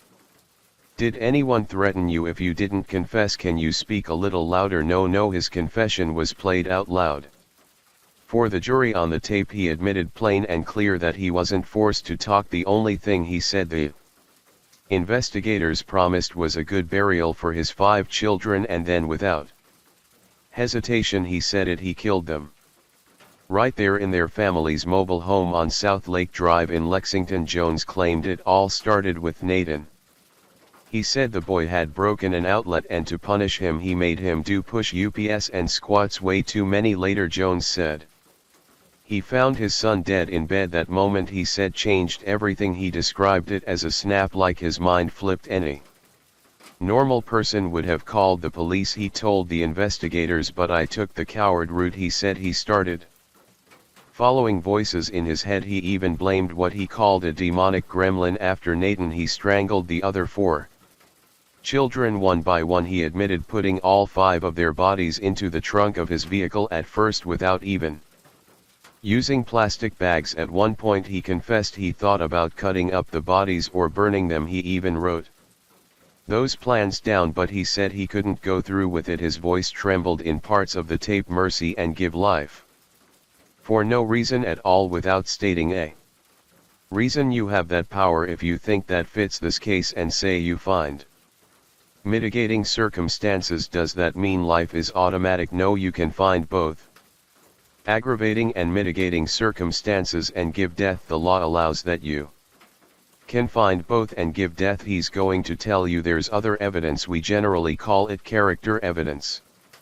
Evidence about that man over there, what kind of person he is. Bad stuff that doesn't replace or be used for aggravating circumstances. You already found aggravating circumstances. It's going to be character evidence. What kind of man is Tim Jones? Jr. You got a good glimpse in the first phase, but you heard a lot the last few days. What kind of human being he is, what kind of person he is. You also got to get a glimpse of who those little children were. You had seen their faces, you had heard their names, but you got to know a little bit about them. That's victim impact evidence. So, who is Tim Jones Jr.? Who is this man? Well, you know right out of the gate. You sit here, he is a murderer, and receipts from Walmart showed he bought plastic bin saws and acid after the killings. And then came the testimony. One prison guard recalled how Jones said he choked her till she turned purple when talking about his daughter. He said she walked in and saw what he had done and he couldn't let her go. Another guard said Jones told him Nathan was just messing with the light socket when he grabbed him and strangled him. His daughter walked in right after that. Then came the rest. The court psychiatrist explained that Jones didn't have schizophrenia like his defense tried to argue. Instead, he was diagnosed with a drug-induced psychotic disorder. Well, I see people. What kind of people do you see? Just normal everyday people. I don't talk to them, because if you guys are going to start talking to me, not them. Dude, if you pay attention to what's going on in my cell, I get so nutty I start talking to them. Did this happen the day of the crime? Yes. What did you see the day of the crime? Did you see people? Oh, I didn't talk about the no, I'm sorry. This goes back to the voices. Just the voices. Okay, yeah, the voices ran rampant in my head and there was no space for logic to talk. They were so loud that the logic was quiet. I understand. Do you have any ideas or beliefs that other people think are crazy? If so, what are they? I'm a Freemason. A Freemason? Okay, I don't know.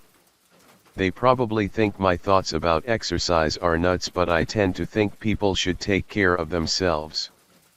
Okay, I'm old school in the sense that I think kids should get their ass busted by a teacher. I don't like the fact, and here's one of my problems. This is what the DSS was about. Yeah, when I grew up I didn't worry about kids bringing guns to school and blowing the hell out of each other or the teacher. That didn't happen because there was a healthy fear and you got corrected by parents. These days kids bring guns to school because I don't think that they're corrected at home, and they take other people's lives because they've got no respect for authority. I said I will not let my kids go out and go blasting people away because I'm not teaching them to respect human life. On the night of the murders, he'd been using synthetic marijuana and watching violent movies. One moment he was watching a rape scene from American History X, the next moment listening to a song called Butterfly Kisses. That detail mattered because it showed he understood the world around him. He knew right from wrong, and whatever faults you see in him, he loves his son, he protected him, he Spoiled him. Did you hear his grandmother? Yeah, Tim Jones is a selfish man. That's her grandbaby on trial for his life, but she knew that's the truth. He's selfish. Tim Jones Jr. grew up knowing that he can manipulate his family. He grew up knowing that, and maybe you can say, well, he had such a hard life, folks. He had the opportunity, he had the gifts to be something so much more. His life is all about choice. Through all of it, his voice, his planning, his actions, one thing became clear. Timothy Jones made a conscious decision to kill his children, and when he was finally caught driving around with their decomposing bodies in the trunk, it was too late to take any of it back. After 15 grueling days in court filled with gut-wrenching testimony, disturbing confessions, and heartbreaking details, a jury finally made its decision. We, the jury in the above entitled case, have found beyond a reasonable doubt the existence of the following statutory aggravating circumstances, to wit, 2 or more persons were murdered by the defendant by an act or pursuant to one scheme or course of conduct, and the murder of 5 children 11 years of age or younger. On June 4, 2019, Timothy Jones was found guilty of murdering all 5 of his children, but the case didn't end there. Just over a week later, on June 13, the jury returned again, this time to decide his fate. They agreed that the crime involved aggravating circumstances, meaning it was especially cruel, heinous, and beyond forgiveness. They sentenced him to death. Jones became one of only 2 men sentenced to death in South Carolina that year. He's still sitting on death row awaiting execution. Timothy Jones is now another name etched into the long dark ledger of death row. Story 5. The concept of crime is often tied to a specific motive. Exceptions might include acts committed by individuals with mental health issues, those under the influence of alcohol or controlled substances, or incidents occurring in moments of extreme emotional disturbance. However, even though the term motiveless crime exists, criminologists argue that most of these cases involve hidden motives that remain undiscovered. The disappearance of college student Emily Murray in 2000 shook the entire state of Ohio. Weeks later, Emily was found dead, and the person responsible for her tragic end had been hiding in plain sight, assisting law enforcement with the investigation and even offering tips to implicate others. When authorities finally arrested him, they faced a perplexing challenge. There seemed to be no discernible motive. Various theories were proposed to explain what drove him to commit such an act, but none were substantiated. To make matters more baffling, the suspect appeared to have a fondness for Emily and even seemed to protect her, but at some point something shifted, turning him into a predator. Despite nearly a quarter of a century passing since the incident, the perpetrator has never revealed why he took the life of a defenseless young woman. Who is Emily Murray? Emily Miranda Murray was born on February 19, 1980 in the small town of Sleepy Hollow, Westchester County, New York. She was the youngest of 4 siblings in a well-off family. Emily grew up alongside her 2 older brothers and 1 sister, maintaining a close bond with them throughout her life. When Emily was 2, her family relocated to Ohio, settling in Shaker Heights, Cuyahoga County. Her father had been offered a prestigious position at a scientific university and soon became the head of one of its departments. Her mother dedicated herself to raising the children and creating a warm home environment, as the family's financial security allowed them to live comfortably. The Murray children excelled academically, graduating from high school with honors and going on to attend top-tier universities. Emily, in particular, was passionate about biology and medicine, envisioning a future in the field. She was recognized as a gifted student and often ranked at the top of her class. Remarkably, Emily also managed to hold part-time jobs while donating her earnings to charitable causes. Emily's upbringing was deeply influenced by her parents' devout Christian faith.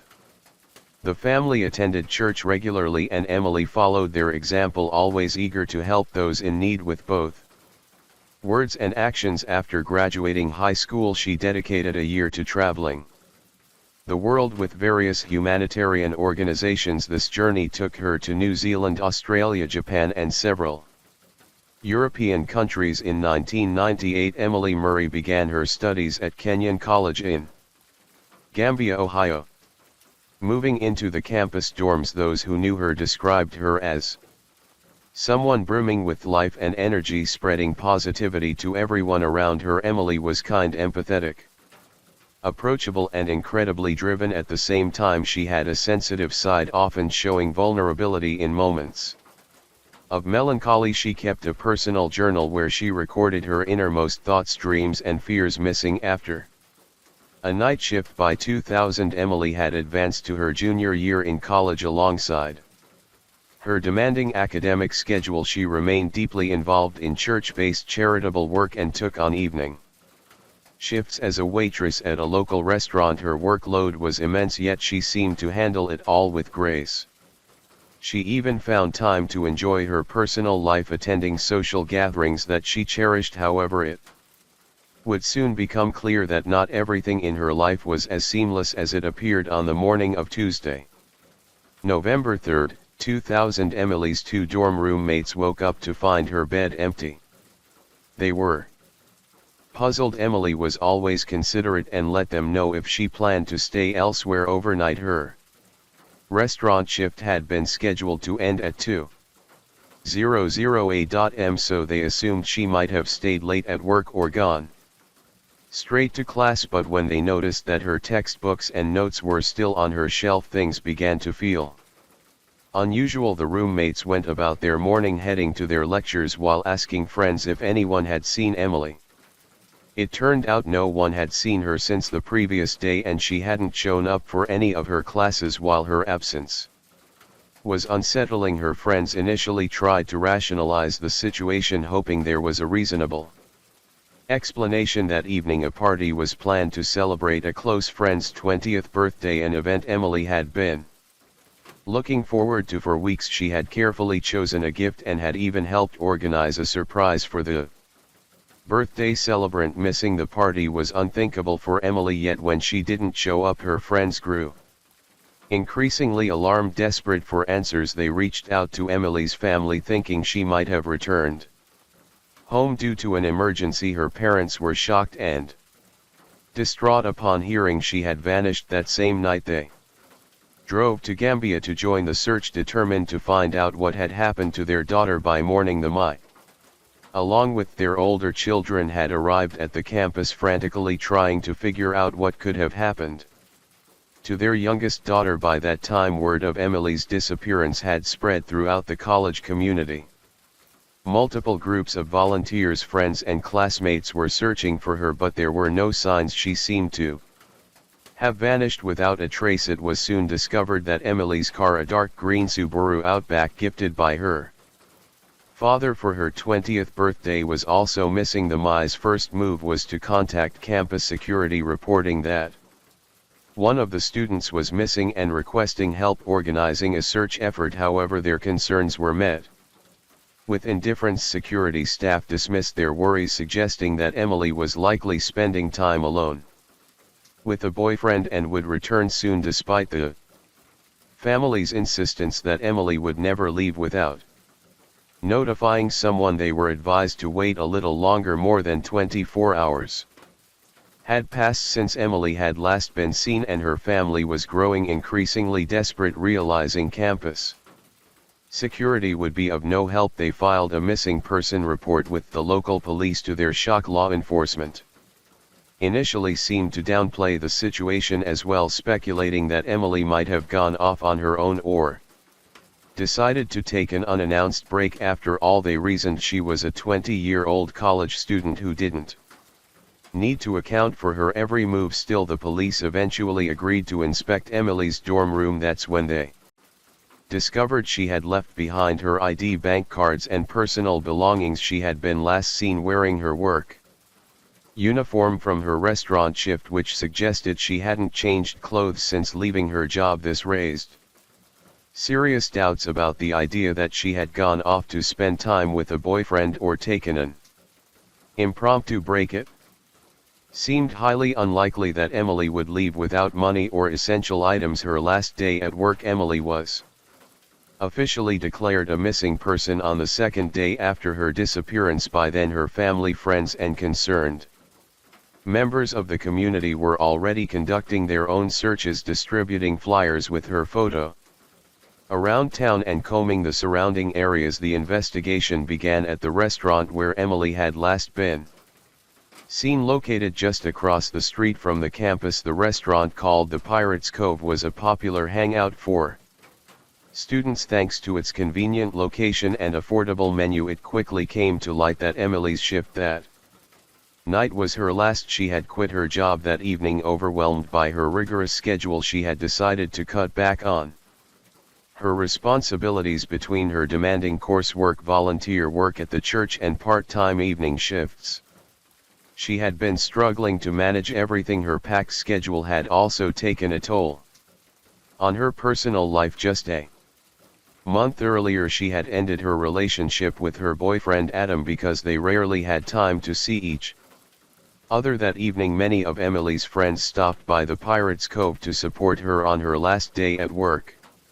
However, no one stayed too late since they had classes the next morning. Her shift officially ended at 2 a.m. but Emily stayed an additional 30 minutes to finish up some tasks. This meant her co-workers were the last to see her, and it was their accounts that the police would rely on to piece together the night's events. Emily wasn't alone during those final moments at the restaurant. Her friend Olivia, who also worked as a waitress, and a bartender named David Cale were there with her, helping to close up. Together they cleaned up the dining area and finished around 2:45 a.m. Shortly afterward everyone began heading home. This was corroborated by Gregory McKnight, a 24-year-old cook who was the last to leave and locked up the restaurant at 3:15 a.m. None of her co-workers noticed anything unusual. Emily behaved like her normal self, kind, cheerful and polite. She didn't mention any plans for the rest of the night and told them she was simply heading back to her dorm to get some sleep before her morning classes. A troubled spirit beneath the smile. When investigators searched Emily's dorm room, they found her personal journal, which contained troubling entries. Despite her upbeat and friendly demeanor, Emily had been battling a prolonged period of depression, something she had kept private and tried to manage on her own. Known for being sensitive and empathetic, Emily often internalized the pain and suffering of others, a quality that made her deeply compassionate but also emotionally vulnerable. Through her charitable work, Emily was regularly exposed to harsh realities of life, including stories of injustice and cruelty. She poured her energy into helping those in need, but it frustrated her to feel powerless against the larger forces of the world. In her journal she wrote about how overwhelming these emotions could be and how difficult it was for her to cope with the weight of her empathy. While the journal contained no references to plans of self-harm or taking drastic measures, detectives could not entirely rule out the possibility that Emily might have decided to step away from her life. This theory deeply upset Emily's family and close friends. They strongly refuted the idea, insisting that Emily's faith was a central part of her life and that she would never consider such an act. She was a deeply religious person, and her belief system regarded such actions as an unforgivable sin. Furthermore, Emily had ambitious plans for her future, which she had outlined in her journal. In one entry she sketched a picture of her dream life: a large home, herself, her future husband, their 5 children and a dozen dogs. She aspired to build a life centered around love, family and community, a goal that seemed to motivate her every day since Emily had disappeared. Along with her car, investigators initially considered the possibility of her running away. They theorized that in light of her struggles with depression, she might have decided to leave town to reflect on her life. Her recent breakup with her boyfriend and resignation from her job could have exacerbated her emotional challenges, making this a plausible explanation for her disappearance. The first suspect, the first person investigators turned their attention to, was Emily's ex-boyfriend Adam, a logical starting point in cases Like this, their relationship had lasted about a year and a half but had been tumultuous with multiple breakups and reconciliations. This time, however, Emily had decided to end things for good and had made it clear to Adam during what appeared to be a calm and amicable conversation they agreed to remain friends, but investigators couldn't help but wonder what if Adam hadn't been able to let her go. Adam willingly came to the police station. When contacted, he appeared genuinely distressed and seemed to deeply care about Emily's well-being. He explained that on the night of Emily's disappearance he and his roommate had stopped by the Pirates Cove but left. Around midnight they returned to their dorm where other students confirmed seeing them. Adam and his roommate reportedly stayed in for the rest of the night, a claim corroborated by two other dorm mates with a solid alibi and no evidence to suggest involvement. Adam was quickly ruled out as a suspect, a workplace romance. Investigators then turned their focus to Emily's co-workers. During their inquiries, a cook at the Pirates Cove shared a surprising piece of information. The bartender David Cale was said to have had romantic feelings for Emily which she had not reciprocated. On the night of Emily's disappearance, Cale and Emily worked the same shift, stayed late to close up, and left the restaurant just 10 minutes apart. Could Cale have waited for her outside and done something to harm her after she rejected him? David was brought in for a second round of questioning. He admitted that he had once asked Emily out, but after she turned him down he had never pursued the topic again. He maintained that they had a friendly, professional relationship and nothing more. Furthermore, David provided what detectives deemed a rock-solid alibi. After his shift, his father picked him up from the restaurant and they immediately drove to another state to attend his sister's wedding. The alibi was verified, leaving investigators with no evidence to link him to Emily's disappearance.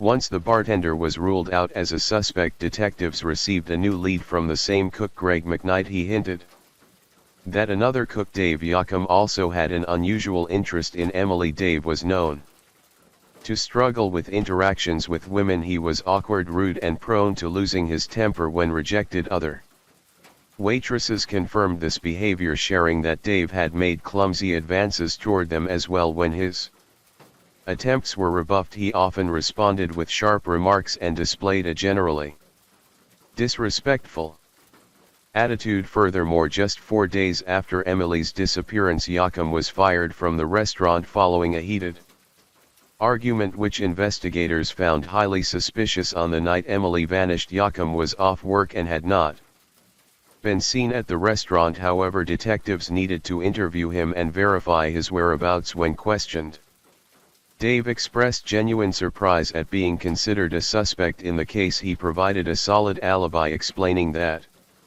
he had attended a concert by a well-known rock band in a nearby city that night, accompanied by friends who confirmed his story. A dead end with every suspect cleared and no new evidence emerging. The investigation ground to a halt. Emily's family and friends held on to hope, praying she would return home safely. However, experienced detectives feared the worst, suspecting she was no longer alive. An unexpected twist. Let's rewind to about a month before Emily's disappearance, to an event that initially seemed unrelated to her case. On October 1, 2000, a minor car accident occurred on the outskirts of Harrison, a small town in Benton County, Ohio. A man named Ronaldo Hopkins was driving home when an old Buick swerved into his lane, causing a collision. Hopkins got out of his car to assess the damage and noticed a firearm inside the other vehicle's trunk, which had popped open from the impact. Alarmed, he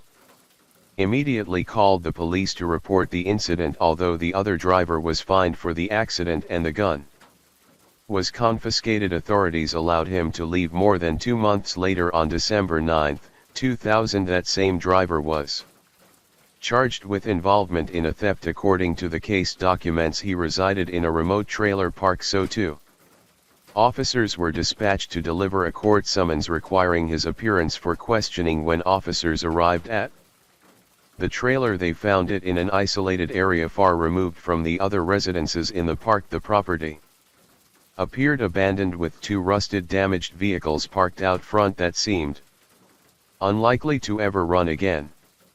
However, behind the trailer the officers discovered something that didn't match the scene: a dark green Subaru Outback. After running the vehicle's plates through their database, they confirmed it was Emily Murray's car, listed as missing. Along with its owner, information about the discovery of Emily's car was immediately relayed to the Gamber Division investigating her case, along with the name of the person living at the property where the vehicle was found. That individual was Gregory McKnight, the same cook from the restaurant where Emily had worked. McKnight had previously attempted to shift suspicion onto his co-workers, managing to avoid close scrutiny himself. A search warrant for McKnight's trailer was secured in record time and a police team was dispatched to the location. The door lock was broken, and 2 officers entered to begin their search. Almost immediately they were overwhelmed by the sickening smell of decomposition. Following the odor to the back of the trailer, they found its source: a young woman's body wrapped in a carpet. From the start there was little doubt that the remains belonged to Emily, and forensic testing soon confirmed it. The cause of death was a gunshot wound to the head. The bullet had been fired at close range with the weapon pressed against the right side of her skull. Spent shell casings and a significant amount of blood were found at the scene, indicating that the crime had been committed inside the trailer. Detectives now turned their attention to arresting and questioning their primary suspect, McKnight. In custody, Gregory McKnight was taken into custody later that day, initially on charges unrelated to Emily's death, specifically his alleged involvement in an armed robbery. However, when he was informed about the discovery in his trailer, he went silent, refusing to answer questions and immediately requesting a lawyer. While there was no direct evidence linking him to Emily's death at that moment, police held him in custody pending further investigation. The body in the well, neighbors at the trailer park told investigators they had not seen or heard anything unusual. This wasn't surprising given that McKnight's trailer was located far from the other homes. The property itself was in a state of disrepair, littered with trash and surrounded by rusted, dilapidated vehicles. Detectives conducted a thorough search of the area, hoping to uncover additional evidence. It didn't take long for them to stumble upon a small, overgrown well hidden under a sheet of metal weighed down by a fallen tree. The well was drained, and at the bottom, investigators discovered a human skeleton which appeared to belong to a male. Nearby, several additional bone fragments were found scattered across the property. Forensic analysis confirmed that all the remains belonged to a single individual whose identity was still unknown. However, police soon connected the discovery to a missing person case from 6 months earlier. A 20-year-old student named Glenn Julius, a friend of McKnight, had vanished without a trace. Glenn's girlfriend had reported that the last time she saw him he had been planning to attend a party with McKnight. When the search for Glenn Julius began, Gregory McKnight quickly became the primary suspect. However, McKnight claimed that he and Glenn had an argument at the gathering, and Glenn left with some new acquaintances in his car. After that, no one saw him again. Investigators found no evidence to support McKnight's story, but they also lacked concrete proof to implicate him in the disappearance, so he was released. Glenn's girlfriend later identified fragments of his clothing and belts recovered from the well. His family provided dental records which confirmed that the remains belonged to Glenn. Additionally, several of his personal items were discovered inside McKnight's trailer. Further investigation revealed that McKnight had illegally sold Glenn's car shortly after his disappearance. The vehicle was sold to associates who were also implicated in an armed robbery case. The car had been hastily repainted and its license plates replaced with fake ones after one of McKnight's accomplices was arrested. Authorities located the car. In the trunk they found significant traces of cleaned up blood that upon forensic testing were confirmed to belong to Glenn. This suggested that Glenn, either wounded or already deceased, had been transported in the trunk. Glenn's body had been partially dismembered and the work had been done crudely, likely using makeshift tools. Deep scratches on the bones resembled Marks left by a saw inside McKnight's trailer. Investigators found a shovel, an axe and several other tools, all of which were taken for forensic examination. It was conclusively determined that the axe had been used during the dismemberment, though other tools left unidentifiable. Marks, who is Gregory McKnight. Gregory McKnight was born on November 12, 1976 in an underprivileged suburb of Columbus, Ohio. He grew up without a father in a large struggling family where everyone had to fend for themselves. McKnight started stealing as a young boy, first catching the attention of law enforcement at age 14. By the time he was 15, he had committed his first fatal crime during a botched robbery. Because McKnight had accomplices who were older, the jury showed leniency towards him and he received a relatively light sentence. He was sentenced to just 6 years and was sent to a juvenile detention facility. In 1997 he was released and soon married a woman named Catherine, who later gave birth to 2 children. The couple lived with Catherine's parents for a while until McKnight saved enough money to buy his trailer. However, the move to their new residence never happened. In May 2000, Gregory McKnight committed the crime of killing Glenn Julius, hiding his remains in the well behind his trailer. Then in November of that same year, he kidnapped and killed Emily Murray, leaving her body to decompose inside the trailer. Catherine's suspicion during questioning. McKnight's wife Catherine admitted that she had grown suspicious about the trailer. Her husband frequently went there alone and refused to let her visit or even approach the property. She assumed he was using the space to meet lovers or to harbor his criminal associates who might have been hiding from the law. She had considered many possibilities, but the idea that he was storing human remains there never crossed her mind. Trial and sentence. Although the evidence against McKnight was extensive, most of it was circumstantial. Authorities were unable to determine exactly how and where Julius had been killed. As a result, the prosecution could not seek the death penalty for that particular crime. Emily's case seemed more straightforward. Her body was found at the scene with clear traces linking both her and McKnight to the trailer. However, the murder weapon was never recovered and there was no apparent motive for such a cruel act. Emily had not been subjected to any form of assault, was not robbed, and even her car was abandoned behind the trailer. The question remained, why would McKnight commit such a horrific crime against the young college student? Numerous co-workers testified that McKnight had always behaved respectfully toward Emily. He was described as polite and on one occasion had even stepped in to protect her from an intoxicated customer who had acted inappropriately toward her. McKnight himself refused to cooperate with investigators. He denied all charges and provided no details about either crime. The prosecution argued that after Emily's restaurant shift, McKnight had lured her into a trap. He might have asked her for help, knowing she was kind and trusting, and Emily, unaware of the danger, couldn't refuse. Once inside the trailer, he may have expressed romantic feelings for her, but when she turned him down, he flew into a rage and committed the crime. The defense attempted to argue that McKnight was mentally unfit, but a psychiatric evaluation concluded that he was fully aware of his actions and could be held responsible. Switching tactics. McKnight's attorneys tried to paint Emily as a deeply depressed individual with self-destructive tendencies, claiming McKnight merely assisted her in fulfilling a supposed wish to die. This argument was met with outrage from Emily's loved ones and failed to sway the court. The verdict. In 2002, Gregory McKnight was found guilty of 2 counts of first-degree murder, kidnapping, and involvement in armed robbery. He was sentenced to death by